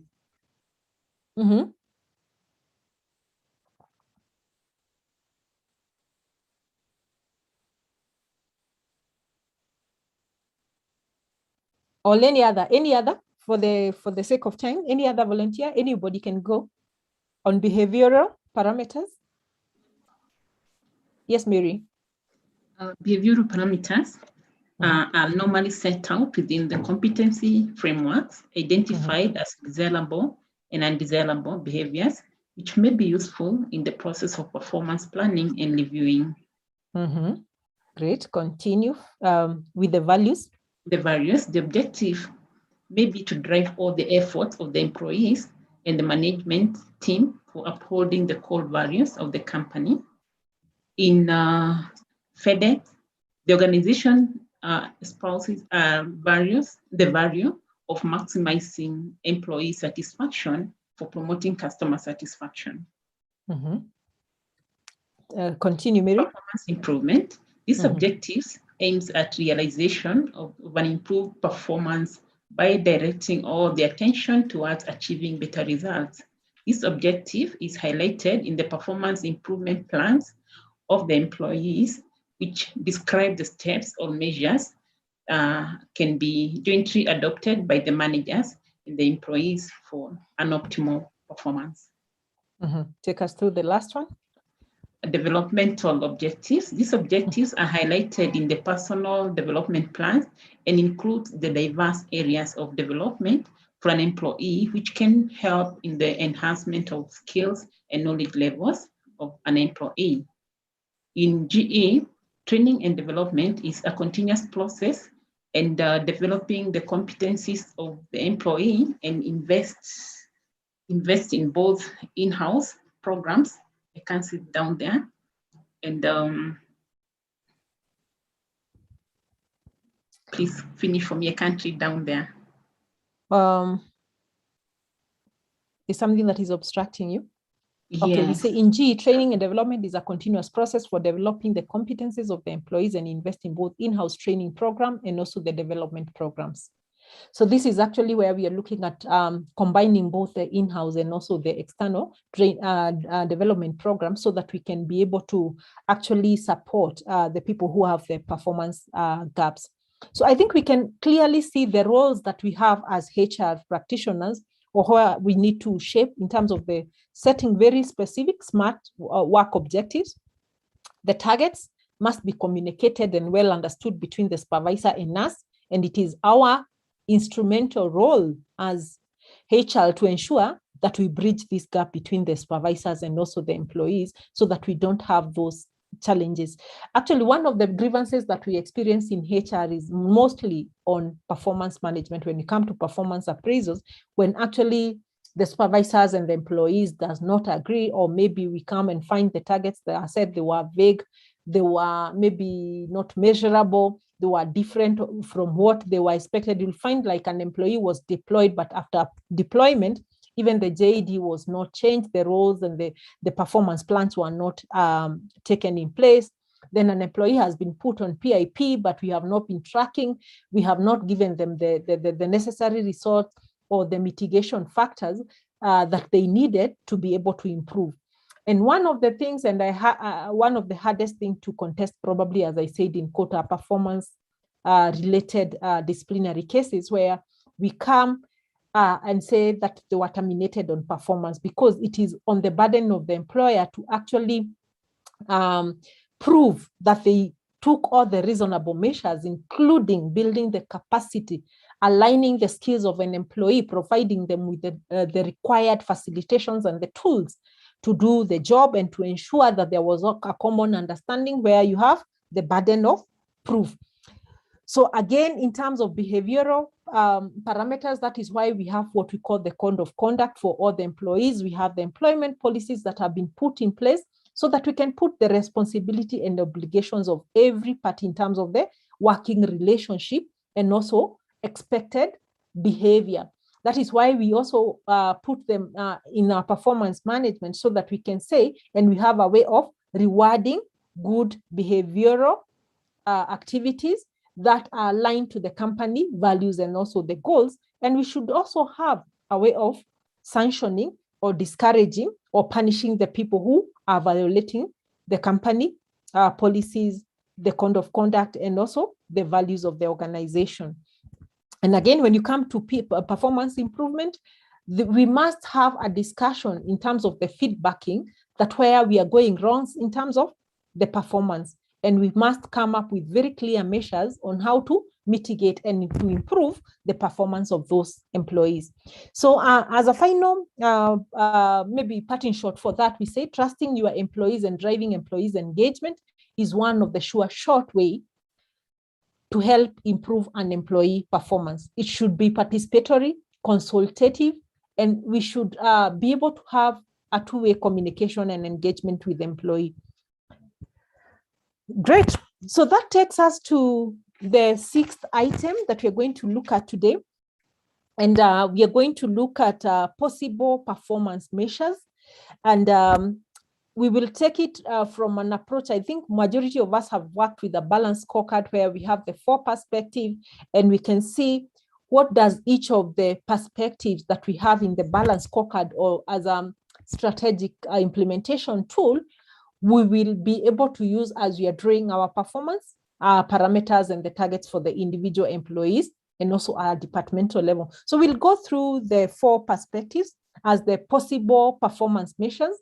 And why we are calling it possible, because we're not going to look at it exhaustively, and they are not the only one. They could be more than this, but we're going for this purpose of this presentation. We will just focus on the 4 perspectives. So the 4 perspectives we have in a balanced scorecard kind of approach is what we call the customer perspective. So this will also depend with the organization and the industry you are on the things that you can measure in terms of the customer perspective. It will also dependent on what functions you are running in your organization. For the people in the commercial or the customer facing or the front line, of course, the customers will mean their customers, the customers that are being served by the organization where we draw our revenues from, and the people that we are interacting. When you come internally, probably when you look at the HR, who are our customers could be the employee experience and how they're experiencing with the organization. Then the other perspective, we are going to look at the financial perspective. Again, these are some of the perspective you look, and it looks at the issues of financial and also the regulatory nature activities. Then we also have what we call the internal perspectives. The internal perspectives are things that looks at the processes and the procedures, the flows and the controls that we have in the workplaces. Then we also have the soft issues of the capacity development, and that is what we call the learning and growth, how we do it both internally and also externally.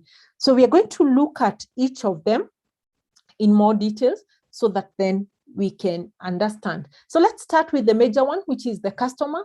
And the customer perspective, we look at various things. And I'll just take us through the 4 perspectives. And the main reasons for the main thing that we look to achieve any organizational strategy. The strategy look at the visions, what the customer need, the mission, why do we exist?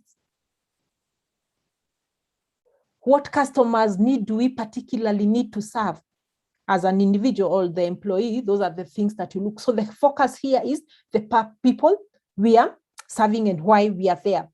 Then some of the possible performance measures, we'll keep on giving 3 examples, but they could be diverse. And why this is very important, we are going to share all these slides so that this helps you when you are coming up with the targets and the objectives for the employees in different fields, and also for your team, so that you can see what are some of the best standards or benchmark standards that we can measure when you come to that perspective. So in terms of customers' perspective, some of the measures that we can have is the customer satisfaction. We always have what we call the customer satisfaction survey. There's many ways we actually gauge the satisfaction of the customers that we serve. When we have the employees, we have the employee satisfaction survey. So the average of that, we can always come up with a target that we want to have a customer satisfaction of this percentage, or the average should be between this and this. Then the other thing that we can measure is the satisfaction gap analysis. That is what we targeted to achieve and what we have achieved. So the satisfaction gap analysis look at the satisfaction versus the level of importance. How is customer delight or satisfaction in one field, like the turnaround time, and what is the level of importance? Why is it so important for us to enhance or to have a high customer satisfaction? So what is the effect of the bottom line? So those are some of the things you look at. Satisfaction distribution, that is the percentage of each area scored. So when you're looking at the satisfaction rating, of course, you're going to measure different parameters. Then you look at the spread. What are we doing so well? What are we doing so wrong? What are the areas of improvement? And how do they spread on specific score areas? Because of course, we have thematic areas that you are measuring on. So that is some of the possible measures that you have. When you come to financial or regulatory perspectives, we look at things like the cost per unit. Maybe what is the cost of replacing one senior manager? What is the cost of selling this service or product? In the financial industries, when you're looking, of course, we'll have targets of maybe the deposit someone's bring in terms of the business growth that you're supposed to generate a target of, you should bring in a deposit of maybe 40 million in a month. Apart from measuring the deposit someone is bringing, what is the cost of acquiring that deposit? Because why do we look for customer deposits in our institution? It is because we want to grow our saving portfolio. But then, what do we use that money for? We normally use that money to lend to other clients so that we can also get some income. So both of them have the 2 incomes. There's what we have, the interest income, and also the cost that we are going to pay to that deposit. So if a salesperson is bringing a lot of money in deposits, at what cost are they bringing it? Is it a very expensive deposit that you're bringing a deposit with an interest rate of 18%? Then the person in the credit department is loaning that as a mortgage at 14%. So are we making money out of that transaction? So those are some of the things that you look at. Cost per unit. Then there is also unfunded requirements for the project, especially in the NGO or the people who actually look for funding. The measures that you have, what is the proportionate or what is the percentage of unfunded requirements of the projects that we targeted? We are going to have this project by end of this year. What is the level of the funding, or does it remain now a project that cannot move because the person who is supposed to generate the funding and to solicit for those support and strategic partners, they are not achieving their target? Cost of the service. What is the cost of delivering that service? That an employee, a customer has to keep on coming, complaining. There's a lot of rework. There's a lot of time taken. There's a lot of man hours involved in terms of the cost of delivering that service, and that affects the bottom line because a lot of time and input are wasted on that. Budget projections and also the targets are some of them possible measurables in that perspective.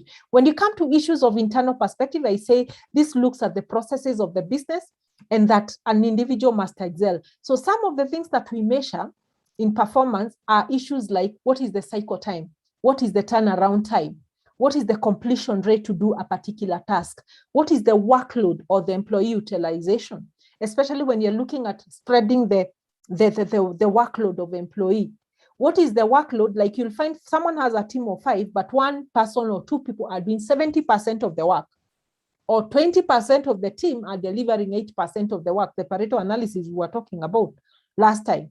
So the workload and employee utilization should be a parameter. Then transaction per employee. This is very common when you come to banking sector and the financial instruction, or people who have sales targets. The transactions per employee, it is what determine someone. But other things like, what is the error rate? What is the rework? Yes, you may have a teller who is doing 400 transactions in a day, or 600 transactions, 700 transactions in a day. But the number of errors they make, misposting of transactions, shortages, posting to the wrong account, there are so many, so that then the number of transactions is also overshadowed by the cost of and the errors that have been made. And actually, that will also affect the customer complaints and the satisfaction levels that we have. So those are some of the parameters when you look at the internal perspective that you have. When you come to learning and growth, the main reason for this, for the organization to accomplish or attain their goals, the individuals must learn. And when it comes to learning and growth, it is always look at it at personal perspective.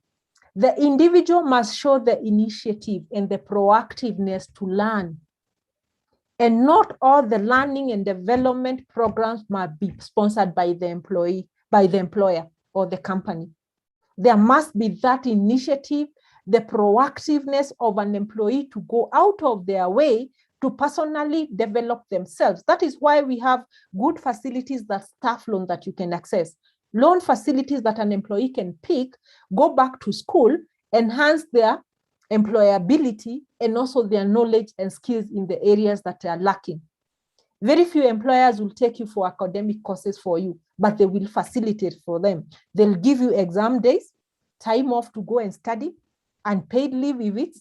That is why we have all those provisions in our policy, so that we encourage people, and also creating that awareness and telling them when we have these coaching and mentoring sessions for the young people who are coming, do we actually encourage them to take the personal development is always a personal responsibility and initiative. But however, when we come to performance improvement initiatives that are work related, then HR comes in by coming and developing specific work training programs and development programs that will enhance the skills and what is required of the job. But you are beyond that job. You are beyond that company. Where do you see yourself in the next 3 years, 5 years, 10 years, post your retirement? And then also communicating what is to be done to the employee. So some of the possible measures when it comes to learning and growth will have the level of employee satisfaction. Are they satisfied with what they are doing, their work, their employment, their conducive work environment? Then retention and turnover.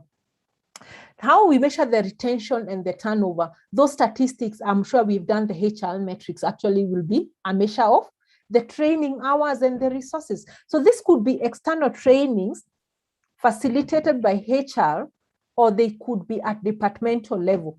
Because as we agreed, training hours does not have to be the hours you take time out of your office to be taken for a training in Mombasa, in Naivasha, to enroll for an online courses. It could be capacity development and in-house training that the line manager has organized, including the mentorship hours within the department to build departmental and work-related capacities of the individual. One thing I've done, I've also given all my line manager a target when it comes to the learning and growth perspective, so that you ensure they have tailor-made programs for their departments, and they'll spare their time probably in the morning or in the evening to do in-house departmental training facilitated by their own staff, either the HOD, someone who has that capacity, who is an expert in that field, whether you're taking them through the process flows, performance management, setting their targets, something that is departmental based. And then they will sign the register, they'll share us the content of what they have taken, and we'll look at the hours. So it puts the responsibility on the line manager as the first line of development. And they'll also have discussion and they challenge the employee what other activities are they doing on their own. Technology investment. How are we trying to automate our department so that we make work faster, easier, and more easy for the business to run? So that those are the four perspectives we have. Maybe we could hear from others. What other perspective do you have, and what do you think are other measures that we may not have mentioned in this session? Let me hear from you. Any contribution, or are you in agreement with what we have? What are you using as your performance tools in your workplace? How many are on balanced scorecard? What is their experiences? What are the challenges? Let's hear from the panels, what is happening in our workplace.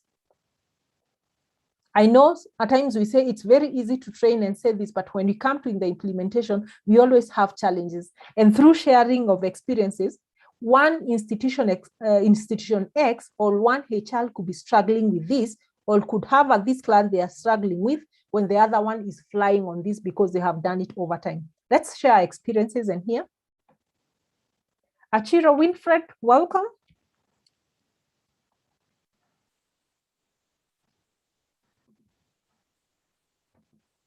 Let's hear. I want to ensure that we are following. And are they practical issues that we are doing to our place? I'm trying to admit the people who have joined to the panel. Let me hear from anybody. Sylvia, welcome.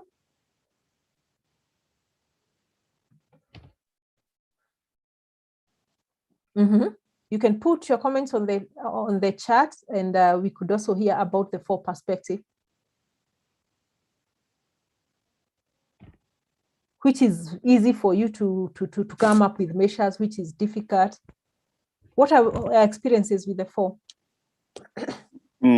So in addition to the four in our organization, Rhoda, yes, we have another fifth pillar, which is fifth perspective, which is the risk controls and conduct and compliance.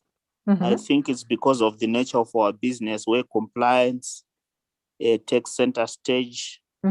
Regulatory. And so we have got that broader perspective. So you have removed it from the financial and from the internal processes? Yeah, we have separated it. It's measured as a standalone. But otherwise, we are aligned with this balanced scorecard approach. Great, Maurice. That's a very good experience. Depending with the industry you are, you can see now, of course, we say the financial can also relate to matters of regulatory, but especially for the regulated organizations, like the financial industry, the regulatory and compliance perspectives are so critical that you can mess with one regulatory provision and it brings your entire business to closure. And you can see because of the sensitivity of that, now Standard have decided to remove it. so that it is very well understood. And you can see the approach is they actually want the organization and the people who are performing to take it with the seriousness it deserves because of the level of influence on the business. Thank you very much. Let's hear other. The people who are not using balanced scorecard, any other approach or perspectives? Let's share our challenges and also our good experiences.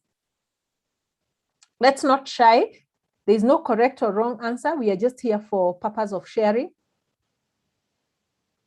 And that's why we are a tribe of HR practitioners, to just share our experiences. You don't need to mention where you're coming from in terms of organization, but just your experiences, or you can ask for a friend.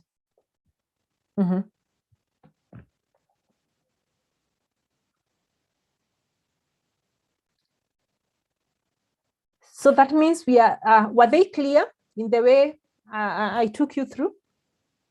Is there one that you need to be clarified, or we can proceed?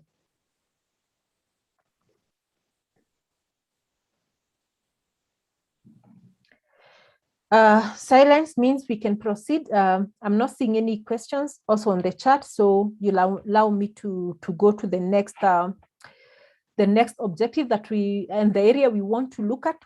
And we will look at the seventh item, which is how to measure employees' performance.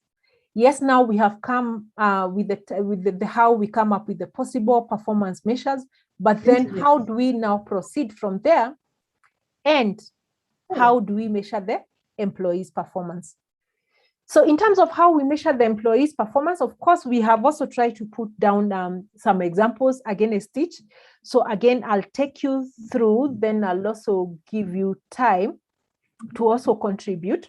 So in terms of employees, some of the performance indicators that we use to measure, now we have moved from the measures to the performance indicators that we meet. We look at things like, this is where now we will go straight to HR. And in HR, we are going to look at various factors. We are going to look at employee productivity and the things that we measure. We are going to look at the employee turnover, that is the loyalty. When you talk about the costs, what are some of the KPIs that we can derive from the employee cost? We are going to look at the recruitment process. When you're measuring how you are performing in terms of the recruitment, what are some of the indicators that you can come up with? We will look at remuneration and benefits benchmarking, and also the willingness of employee to recommend you as a company, that they can recommend to their relatives and to their friends to work for you. Then in terms of the employee development, as a function of HR, what are some of the indicators you measure? Employees' career and coaching, what can we measure? And also the skills and competencies, and also the availability when you're coming to the competency framework are some of the things. We will continue and look at things like the training budget. When you come to a training budget, because we are in charge of the training, what are some of the measurables, KPIs? Employee satisfaction and training programs, what can we measure? Impact on training, then employee motivation, availability of training courses, and also the internal performance. We are going to look at it and how it influences our performance. So maybe just to start off, let's have a brainstorming, then we'll just run them through, because I don't want to read word by word. These are things that we do. When you come to employee productivity, give me some of the KPIs that you put in your balance scorecard or in the targets of your team in the HR are reasonable. When you want to measure employee productivity, give me an example. We'll just pick one of that. What are some of the KPIs that you can derive? We have a team of CRCs, customer service representatives, and one of the KPIs is number of customer queries closed versus total number of customer queries. Brilliant. The number of customer queries closed. That's very good. That's from a customer care perspective. Thank you, Polycarp. Let's hear from anybody, someone in HR department, when you're setting your targets and you want to measure. Of course, our intention is to have employees performing at optimal level. So what are some of the KPIs that you can measure when you come to employee productivity that you're driving as HR? Any? Achiro? Wilfred, kindly. I see your mic is on. In terms of HR, yes, like what we measure, if there's a KPI on ensuring that performance appraisals are done, then I'll put a measure on number of appraisals conducted within the various departments that I oversee. So if I have production, if I have maintenance, so I will check if maintenance have got 5 people, how many have they done? If HR have got 2 people, how many have we done and closed? So if you measure the number of appraisals that you have received at HR, what if you have received 100% appraisals, but they are all mediocre performance? Would you have achieved when you look at the overall goal and the strategic goal? No. Because that appears to me like we are passing papers. It is the number of appraisals how accurate are the appraisals? Because here we are looking at employees' productivity.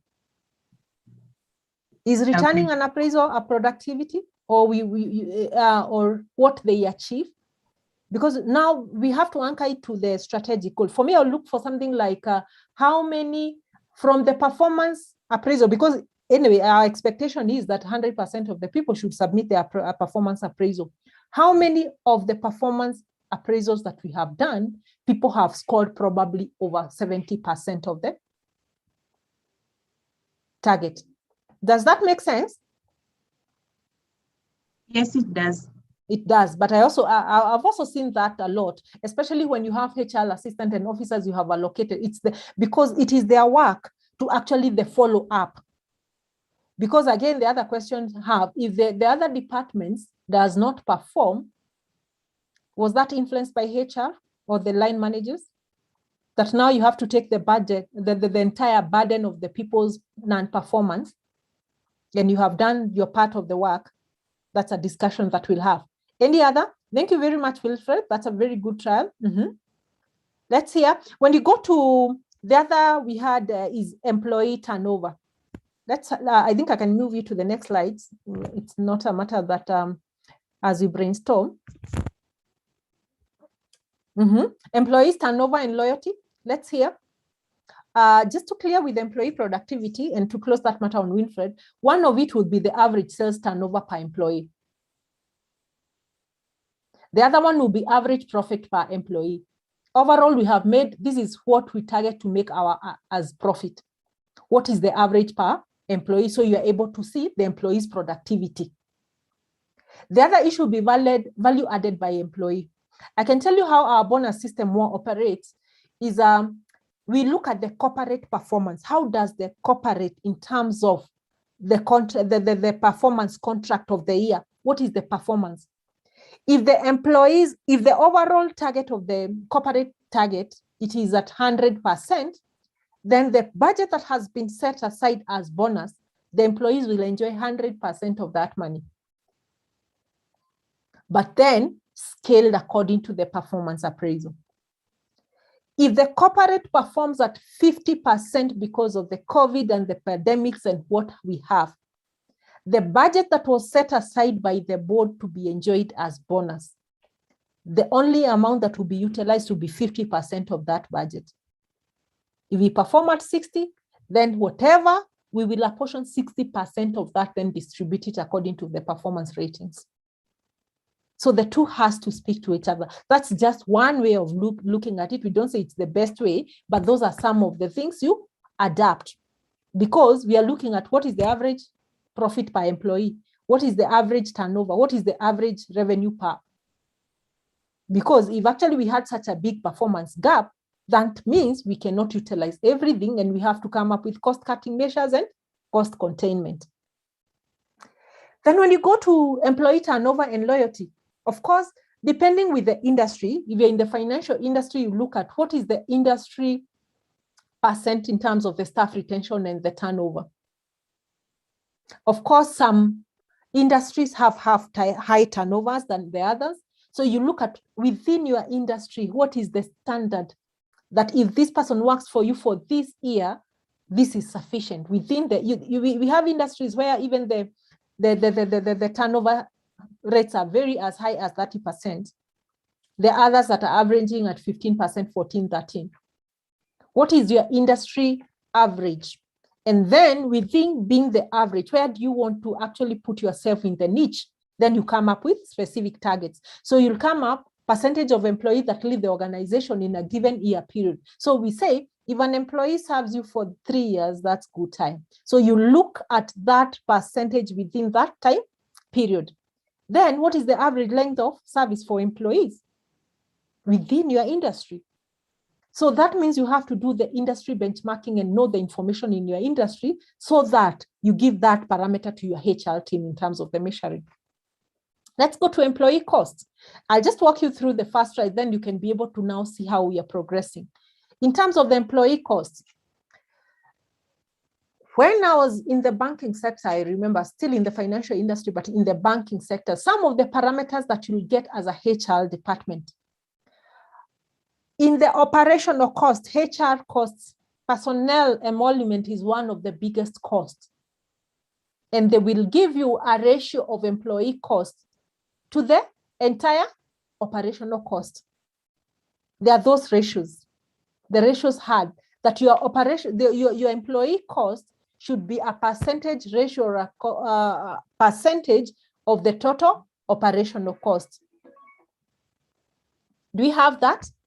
So when you come to employees, then also when you go to recruitment, what is the cost of replacing an employee? What is the cost of recruiting? So some of the parameters you can measure, you'll have these slides, are employment cost as a percentage of the sales turnover. Yes, the commercial manager, the head of retail banking has come to you and they want this. They want to bring their relationship, they want to headhunt at this cost because they know the high flyers in the industry and they are paid this amount of money. So what is the cost of bringing that employee versus what they are bringing? That during the recruitment, we said, no, we need this kind of category of people who can draw this, who can do, but do we follow up to see what they promise they are delivering and what is the percentage? What is that employee cost as a percentage of the sales turnover or the profits you are generating? Of course, if that percent, we can bring you even at a 1 million per month, but as long as you generate the turnover and the profits more than the people we can bring at 50,000 per month, then the business, so we should have those triggers and the thresholds. Employee cost per employee, you do those matrices. Employee cost as a percentage of the operating cost, I think I've talked about it could be in terms of the ratios of the cost. Recruitment, now let's have volunteers along that line of thinking. When you come to recruitment processes, what are some of the things that we measure? Volunteers, you could either read for us or tell them, or you read and add to us what you have. Recruitment processes, what is it that we measure?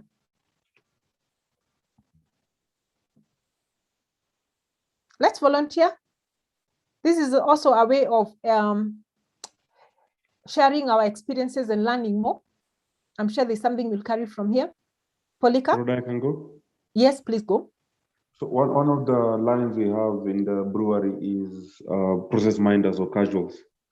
And one of the things we are measured on is TAT, on closure between separation with a process minder and when another one is on site.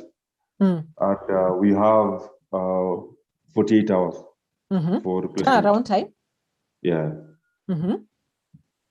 How do you manage to do that? So we had to work back. And one of the things we have to do is to have a contingency for each and every process minder across the line. So be it a person who carries crates, at least at the back end, you have like 5 to 10 tentative people whom you can call and they are compliant. Yeah. So they have their good conducts and whatnot. For those temporary, that's very good. That's a very good, and those are some of the things. The person who is assigned to do that, they must meet those deadlines. That is a major KPI for. Wow, that's good. That's very nice. Let's hear other experiences. Average lead time to recruit employees. What about the senior management level? what time. Of course, for junior management levels, you'll have a different lead time with the senior management, because probably of the notice period they need to serve. You can see temporarily because they already have database. So it is upon their responsibility to ensure they have an active, up-to-date database and keep touch with those people so that whenever they are needed, whether you're in the office or not, they're just a call away. Then you'll find, like for junior entry position, probably because they're moving from one organization to another, they may just require 2 weeks notice or 1 month notice. For seniors, probably they need 3 months notice to move from one organization to that. Then you incorporate the time for sourcing for those applications. How long will you take in the shortlisting? How are your system? How long will you take for the interviews, and how long do they, after they're given the offer, they'll come? So the average lead time to recruit employees, so those varies, and you have to consider all those parameters. Average cost of recruiting of employees, because it's a very expensive. And this is now where it brings the importance of ensuring we have high retention rates. Then average number of applications received per vacancy. This actually measures how is the placement of your organization as an employer of choice. What is your brand identity out there as an employer of choice? Is everybody running to work for breweries, for Stanchart, or when they see so-and-so is recruiting, hey, I have to do my background check. That is an organization that I've heard so much about it.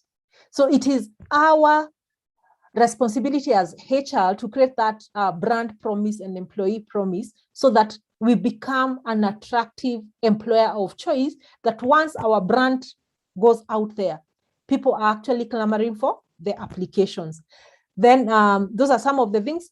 Then when you come to remuneration and benchmarking, you'll also look at what is your average salaries paid versus your competition. Where do you want to put yourself in the industry? Are we among the lowly paid employers, and the other people will always want to go to their competitors? So the average, so that this puts the HR at us to be able to give competitive salaries according to the industry, and also the size of their organization, not just the industry, but where are they? Like you'll find there are different segmentation in where you could be playing at tier 1, tier 2, tier 3. So I don't expect you that you are tier 3, you're making this money, this kind of revenue, and you want to pay like a tier 1 who is making like 10 times of your revenue. So those are some of the things that you put in the consideration. Then apart from the salary, what are the benefits provided versus the competitors? These are the medical covers, the insurances, the wellness programs that you have for your employees, the training and development, the promotion opportunities you have. You compare what are your rates in pension.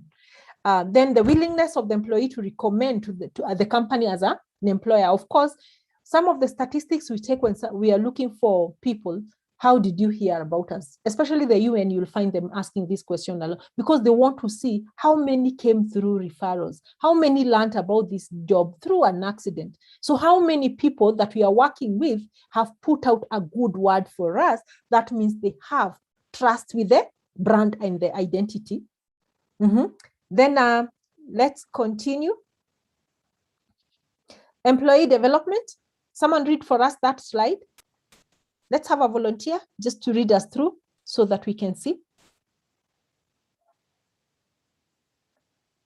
Just to read us through.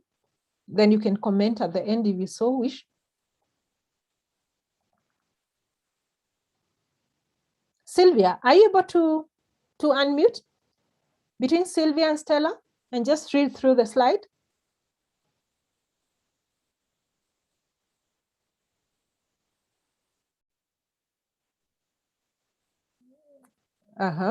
Markoyo, kindly, if you're able to unmute and just read for us through the slide, or any other volunteer, so that we move fast.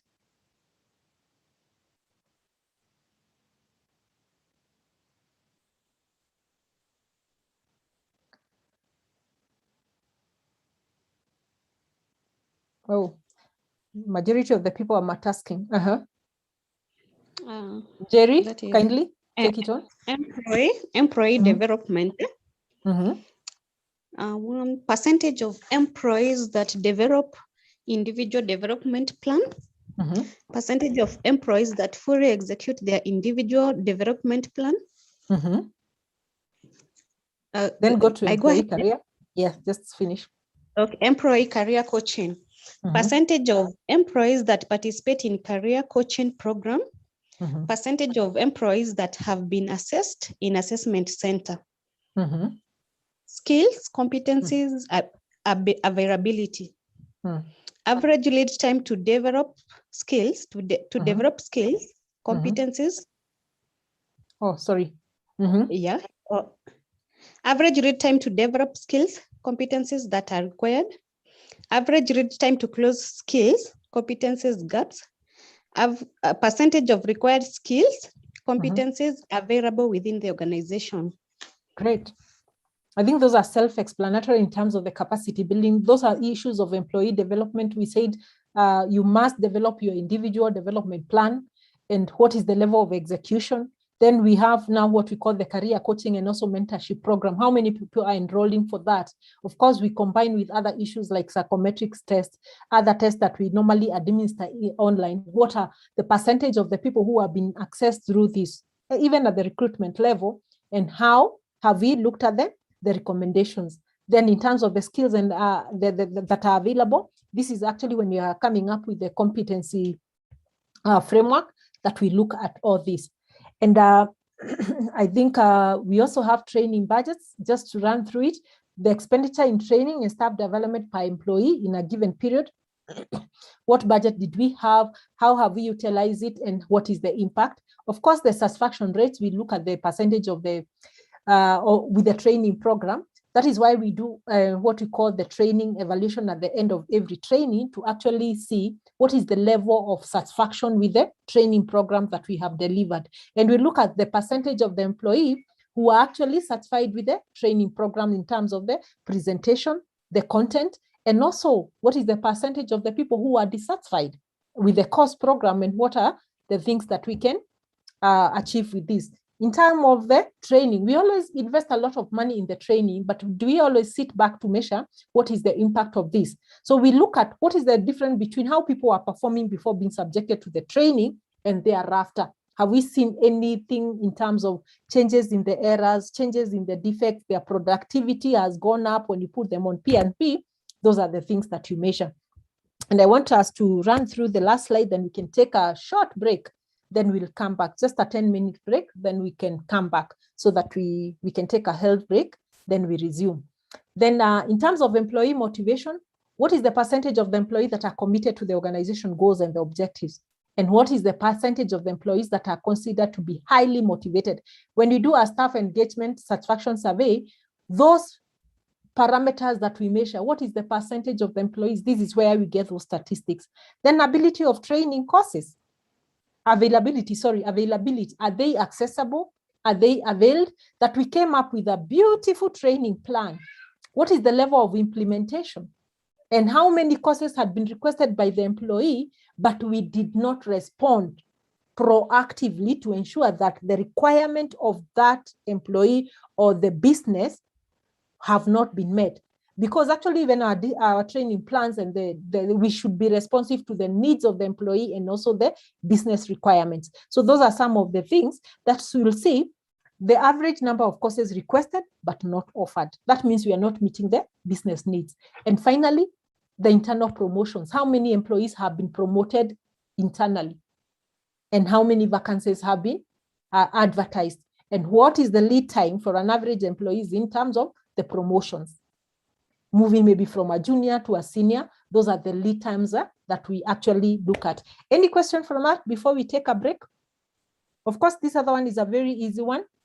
Which of the following is not related to employee performance between productivity, attendance, customer satisfaction, and attire? A quick answer for that. What do you think will not be part of the employee performance? Productivity, attendance, customer service, and attire.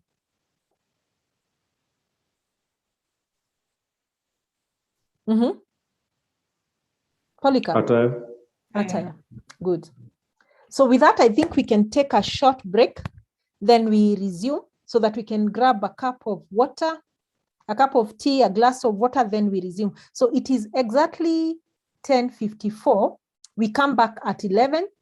Then we continue for about 30 minutes. Then we can close our training at 11:30 or 11:40. Then from there, we'll resume from tomorrow. Is that okay? Agreeable with anything? With that? So we can see we are moving very fast. We are already through with the objective number 7. Yes. And we'll go to number 8. Our focus is we stop at 10, then we can continue from there. Then tomorrow we'll only have 5 to go with. Is that okay? Any pressing question?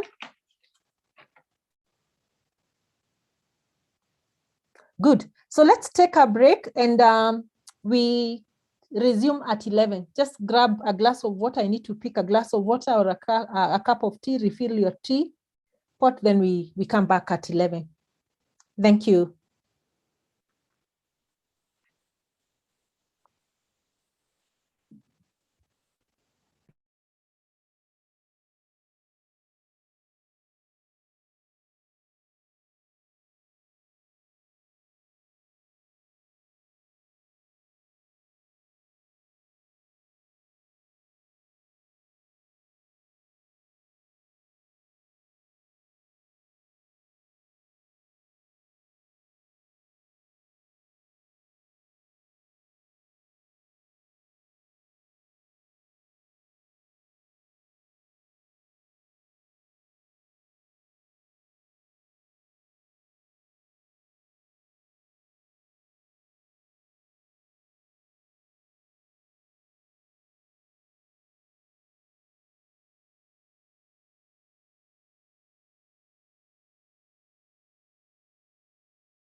So we can continue.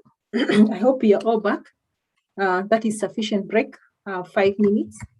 We'll just continue for the next 30 minutes, then we can stop it for the day. So are we together? Are we all back? Let me hear some conversations, whether we're back.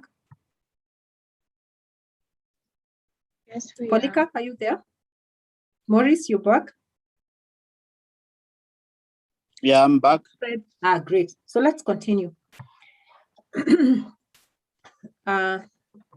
So we are now continuing from where we stopped, and we're going to look at some of the traits affecting employee performance. And we could just discuss what are some of the traits. We know what is a trait. What is a trait that can influence the performance of an employee, whether good or poor performance? Let's hear randomly, what are some of these traits? How we behave, some of the traits that you have that actually can influence how we perform, either to the incremental level or to the decremental level, that we perform well or we perform poorly. What are some of these traits, notable traits?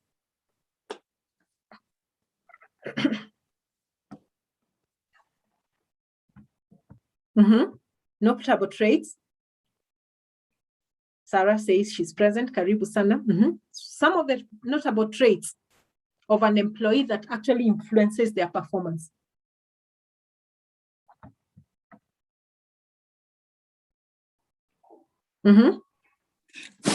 Some employees might be introverts. Meanwhile, the job they're supposed to perform, it involves a lot of interaction with customers, selling products. They need to be outgoing, but by nature, that's not them. So it will affect their delivery, it will affect their performance. Personality disposition, and that will affect their interpersonal or interpersonal relations in terms of the delivery and the nature of work. That is very good, very correct. Thank you, Maurice. Let's have another shot. Anything that you think that will come up?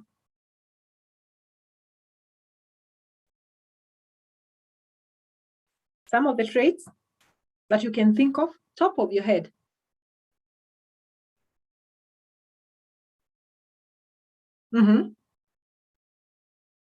So let's quickly go through what we have, and then you can tell me whether you have seen them in your workplaces. Self-development. An employee who sets himself apart from the others through personal development and constant training and upskilling. Is he likely to perform with that employee who joined an organization and has no initiative to go for any personal development? They cannot perform the same. Emotional intelligence. Some of the work that we deal with calls for a lot of emotional intelligence in terms of interpersonal relations, how you deal with people, how you control yourself, the temperaments, how you're able to listen, how you're able to communicate, how maybe occurrences at the workplace affect your emotional stability and how you react. Those are some of the things that affect the employee performance. Personal effectiveness. Someone who is personally effective and someone who will take a lot of time and will take their time and they become mediocre performers. Leadership qualities. Does leadership qualities set leaders apart and people's apart, whether you are at leadership position or not?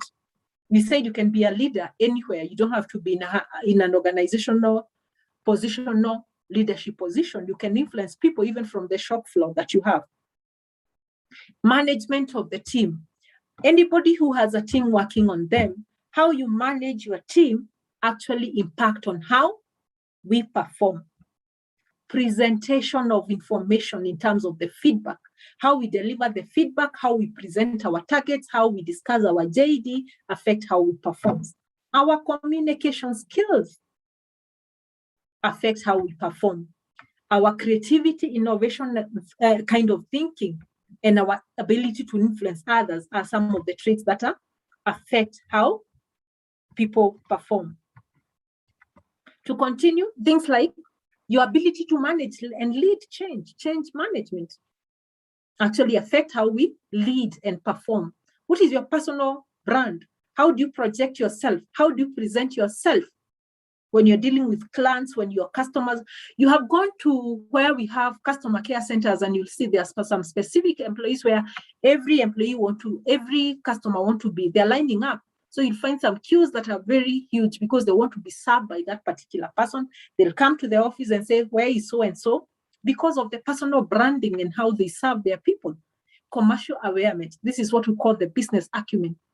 What is your commercial awareness about the business, and also how the operations of organization actually determines how you're going to perform? And then building relationship. Are you able to build relationships? Are you able to work in a team? What is your teamwork like? Those are some of other traits. Business skills, of course, coaching and development, and also mentorship affect, and also the ability to think strategically and maybe to look at the long-term goals of the short-term goals, and also how we manage our performance management systems, and also mechanisms of performance management, even as a personal level, will affect how the performance is done. Then from there, we are going to look at what now we look at some of the tools. Some of the tools that we normally use to gather performance feedback. This I'll hear from you. I'll not give you any notes on the tools that you use to seek feedback in terms of the performance. Let's hear what you do in your workplaces. How do you get feedback on how the organization and the individuals and your employees are performing, even at personal level? How do you know how you're performing? Give me some of the tools that we use as performance feedbacking tools. This one, I'll leave it to the class. Let's hear. How are you able to gauge the performance? Winfred, Achiro, tell us. Give us one tool and you explain to us how it works. We have the 360-degree feedback, whereby we are able to get whereby we are able to get employee and feedback.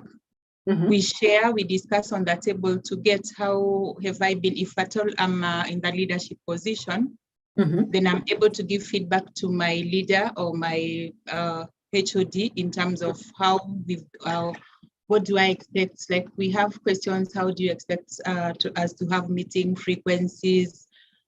Then I'll be able to give feedback. Do we do it more? Do we do it once? Then again, he or she will also share the same in terms of how I've been working or how I've been achieving my targets that have been set for.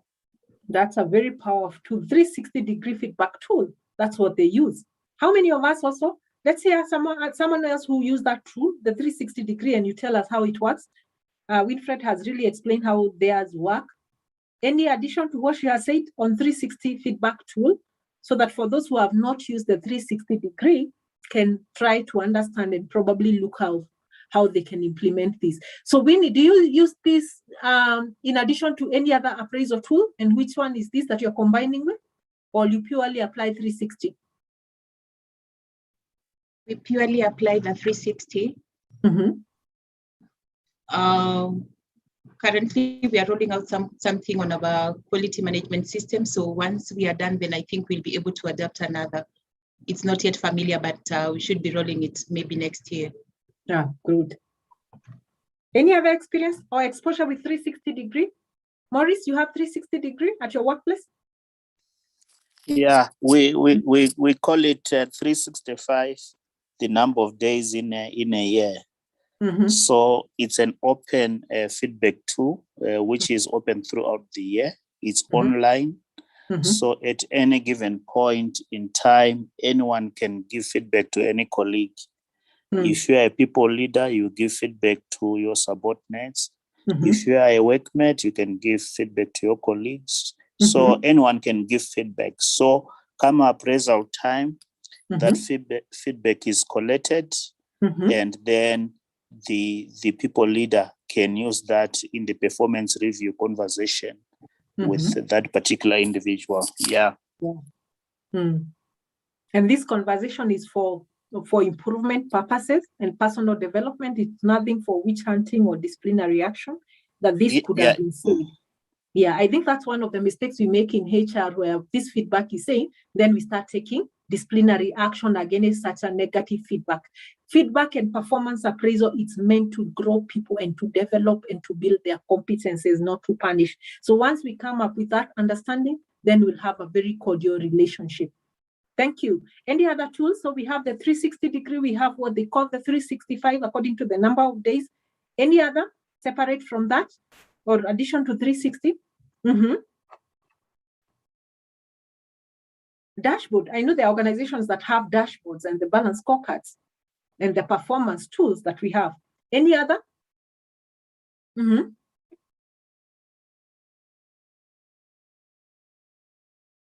Is coaching and mentoring a tool for feedback? What's your take on it? And how do you think it's a tool or it's not a tool? Coaching and mentoring at the workplace?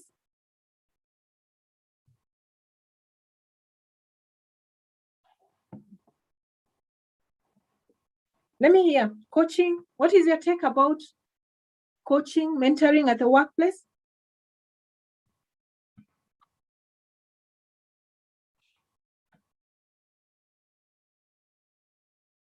I'll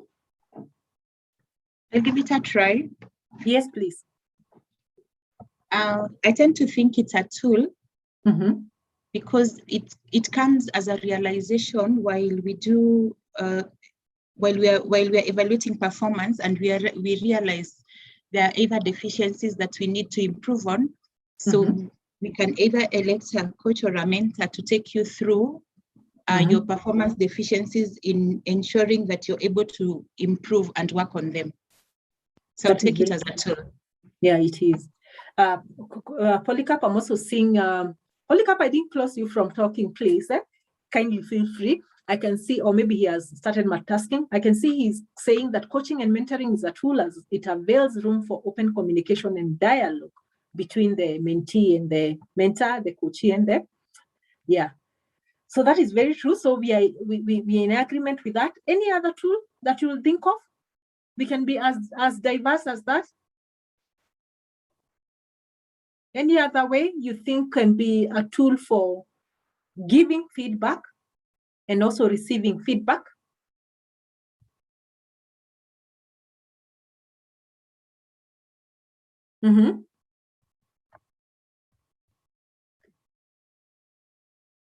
Mary, tell us something.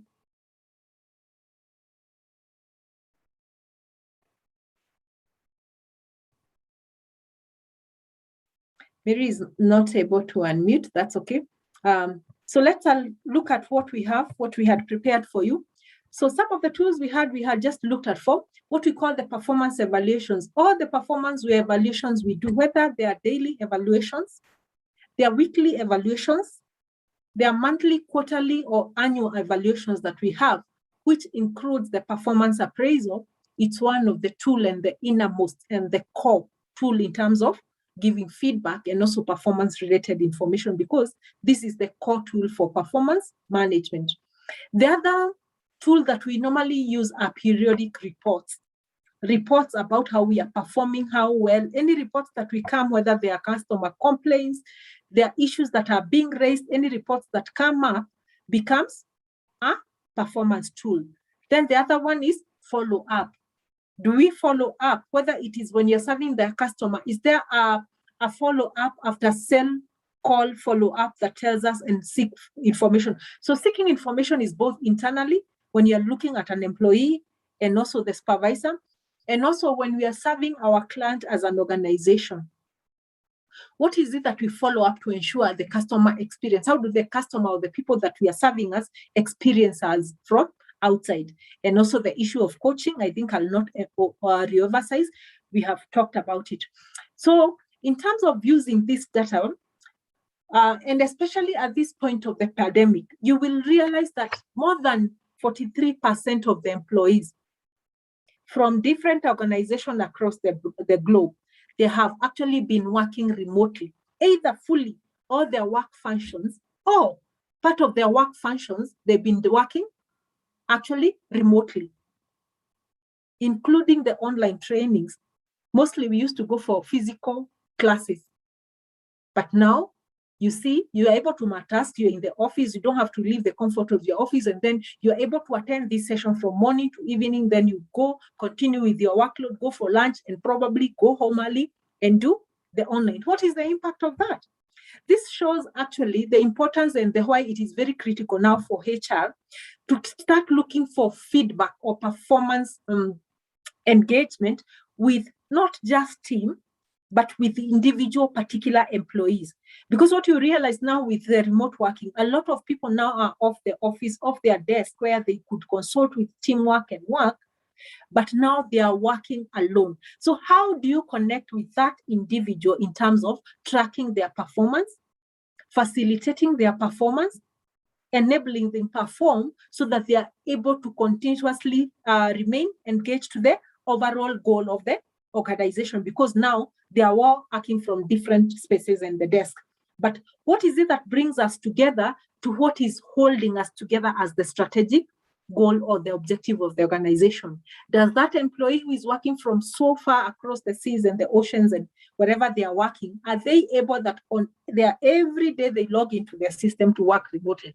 They're able to connect with that goal and that spirit and the roadmap that you're going on. And are they able to get the feedback on, this is where we were supposed to go, this is where we are, we have changed the direction, changes have come, how do you reach out? So the more we need to give more support to the people at their own personal rights. And I think now from there, we will just do our final leg, then we can call it a day. And I'll open maybe this session for question and answers after I'm done with the last one. So I liked what Winfred said. When they are doing their 360 degrees, they'll engage in a feedback communication dialogue where the employee is able to actually express themselves in terms of what they expect from their supervisor or the employer. And also the supervisor is also have an opportunity to dialogue with the employee and also express their expectation of the employee.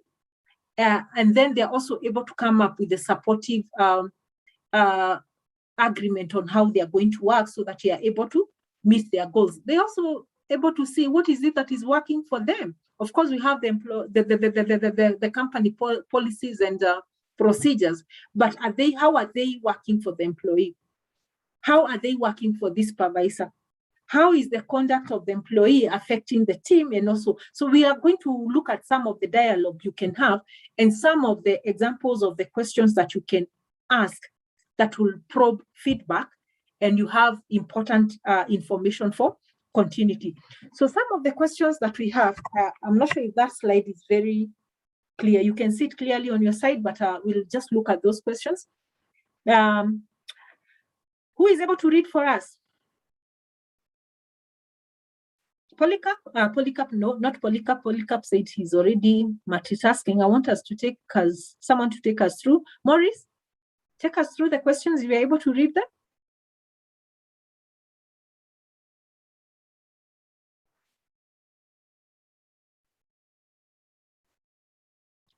Or any other person who is able to clearly see them? Okay, can I read? Yes, yes. Kindly tell us your name. You're the person I think you introduced yourself to Cash Office. Okay. Yes. My name is Annie. Yeah, Annie. Thank you. Let's read. What do you like and or dislike about working for this organization? Mm-hmm. What elements of your job do you find most difficult? Mm-hmm. Has the past year been good, bad, or satisfactory, or otherwise for you? And can't see. Can't. And I'm why? not able to. And why? You're not able to see from there. Yeah, I'm not able to see. And then. Okay. Okay. Then the other one is, what do you consider to be your most important achievement of the past years? Mm-hmm. What do you consider to be your most important tasks in the next year?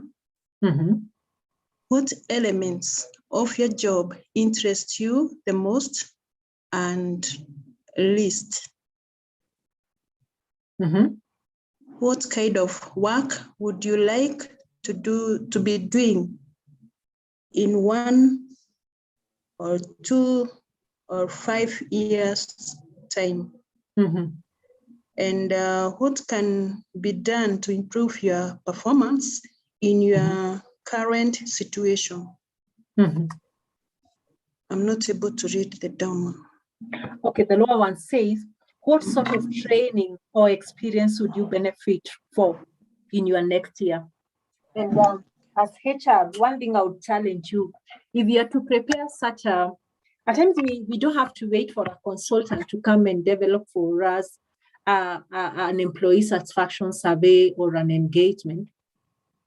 And the difficulties that we have experienced with the years that have gone, with people losing their jobs and the retrenchment, of course, people not meeting their targets in majority of the industry. Of course, we understand there are those COVID favored environment that people now are actually multiplying. I was with the client and they were telling us the COVID has really favored them, and then they are doubling their numbers from their normal operations because of COVID, depending with the industry you are in. And if you are to prepare just a questionnaire for your employee, as a HR and as at the point we are already in October, we are coming to the end of the year, and you actually administer such a tool in November or December to get the feedback. How instrumental will this be in terms of getting the feel and the heart of your employee at your workplaces? What information are the level of information you will get from your employee as a feedback? If you're not able to do organization-wide, can you try it at your department level, at your team level?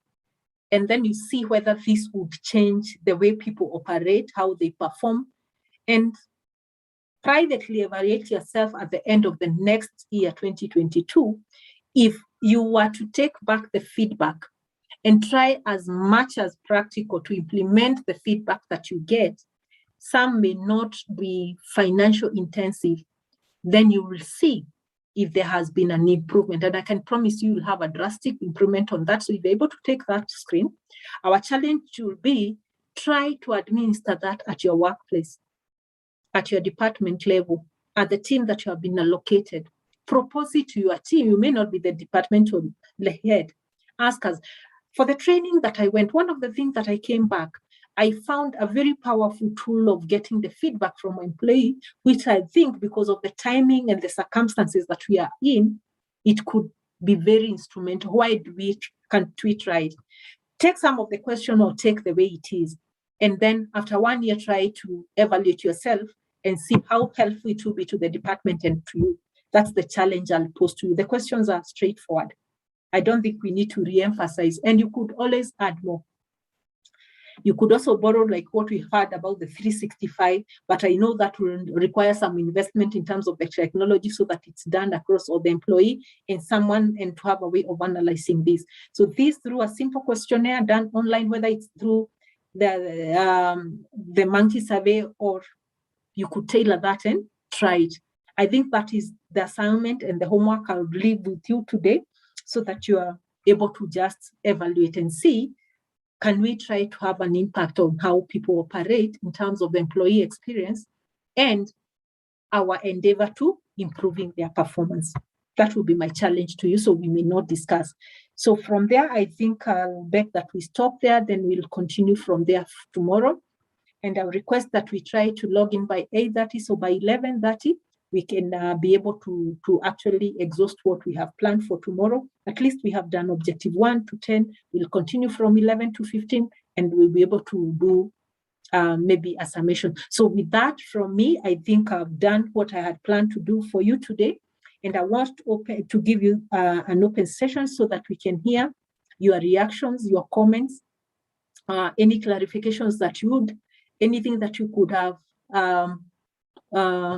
missed out, or probably anything that we could work on maybe from tomorrow. Anything from anyone before we officially close this session?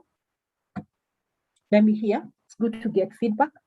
You can type your comments. You can let me know your feedback. Any comments? Any clarification?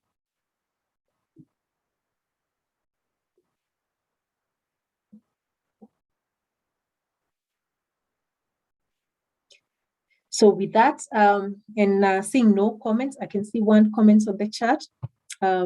The comments, great session, applicable, much appreciated. Thank you, Polycarp.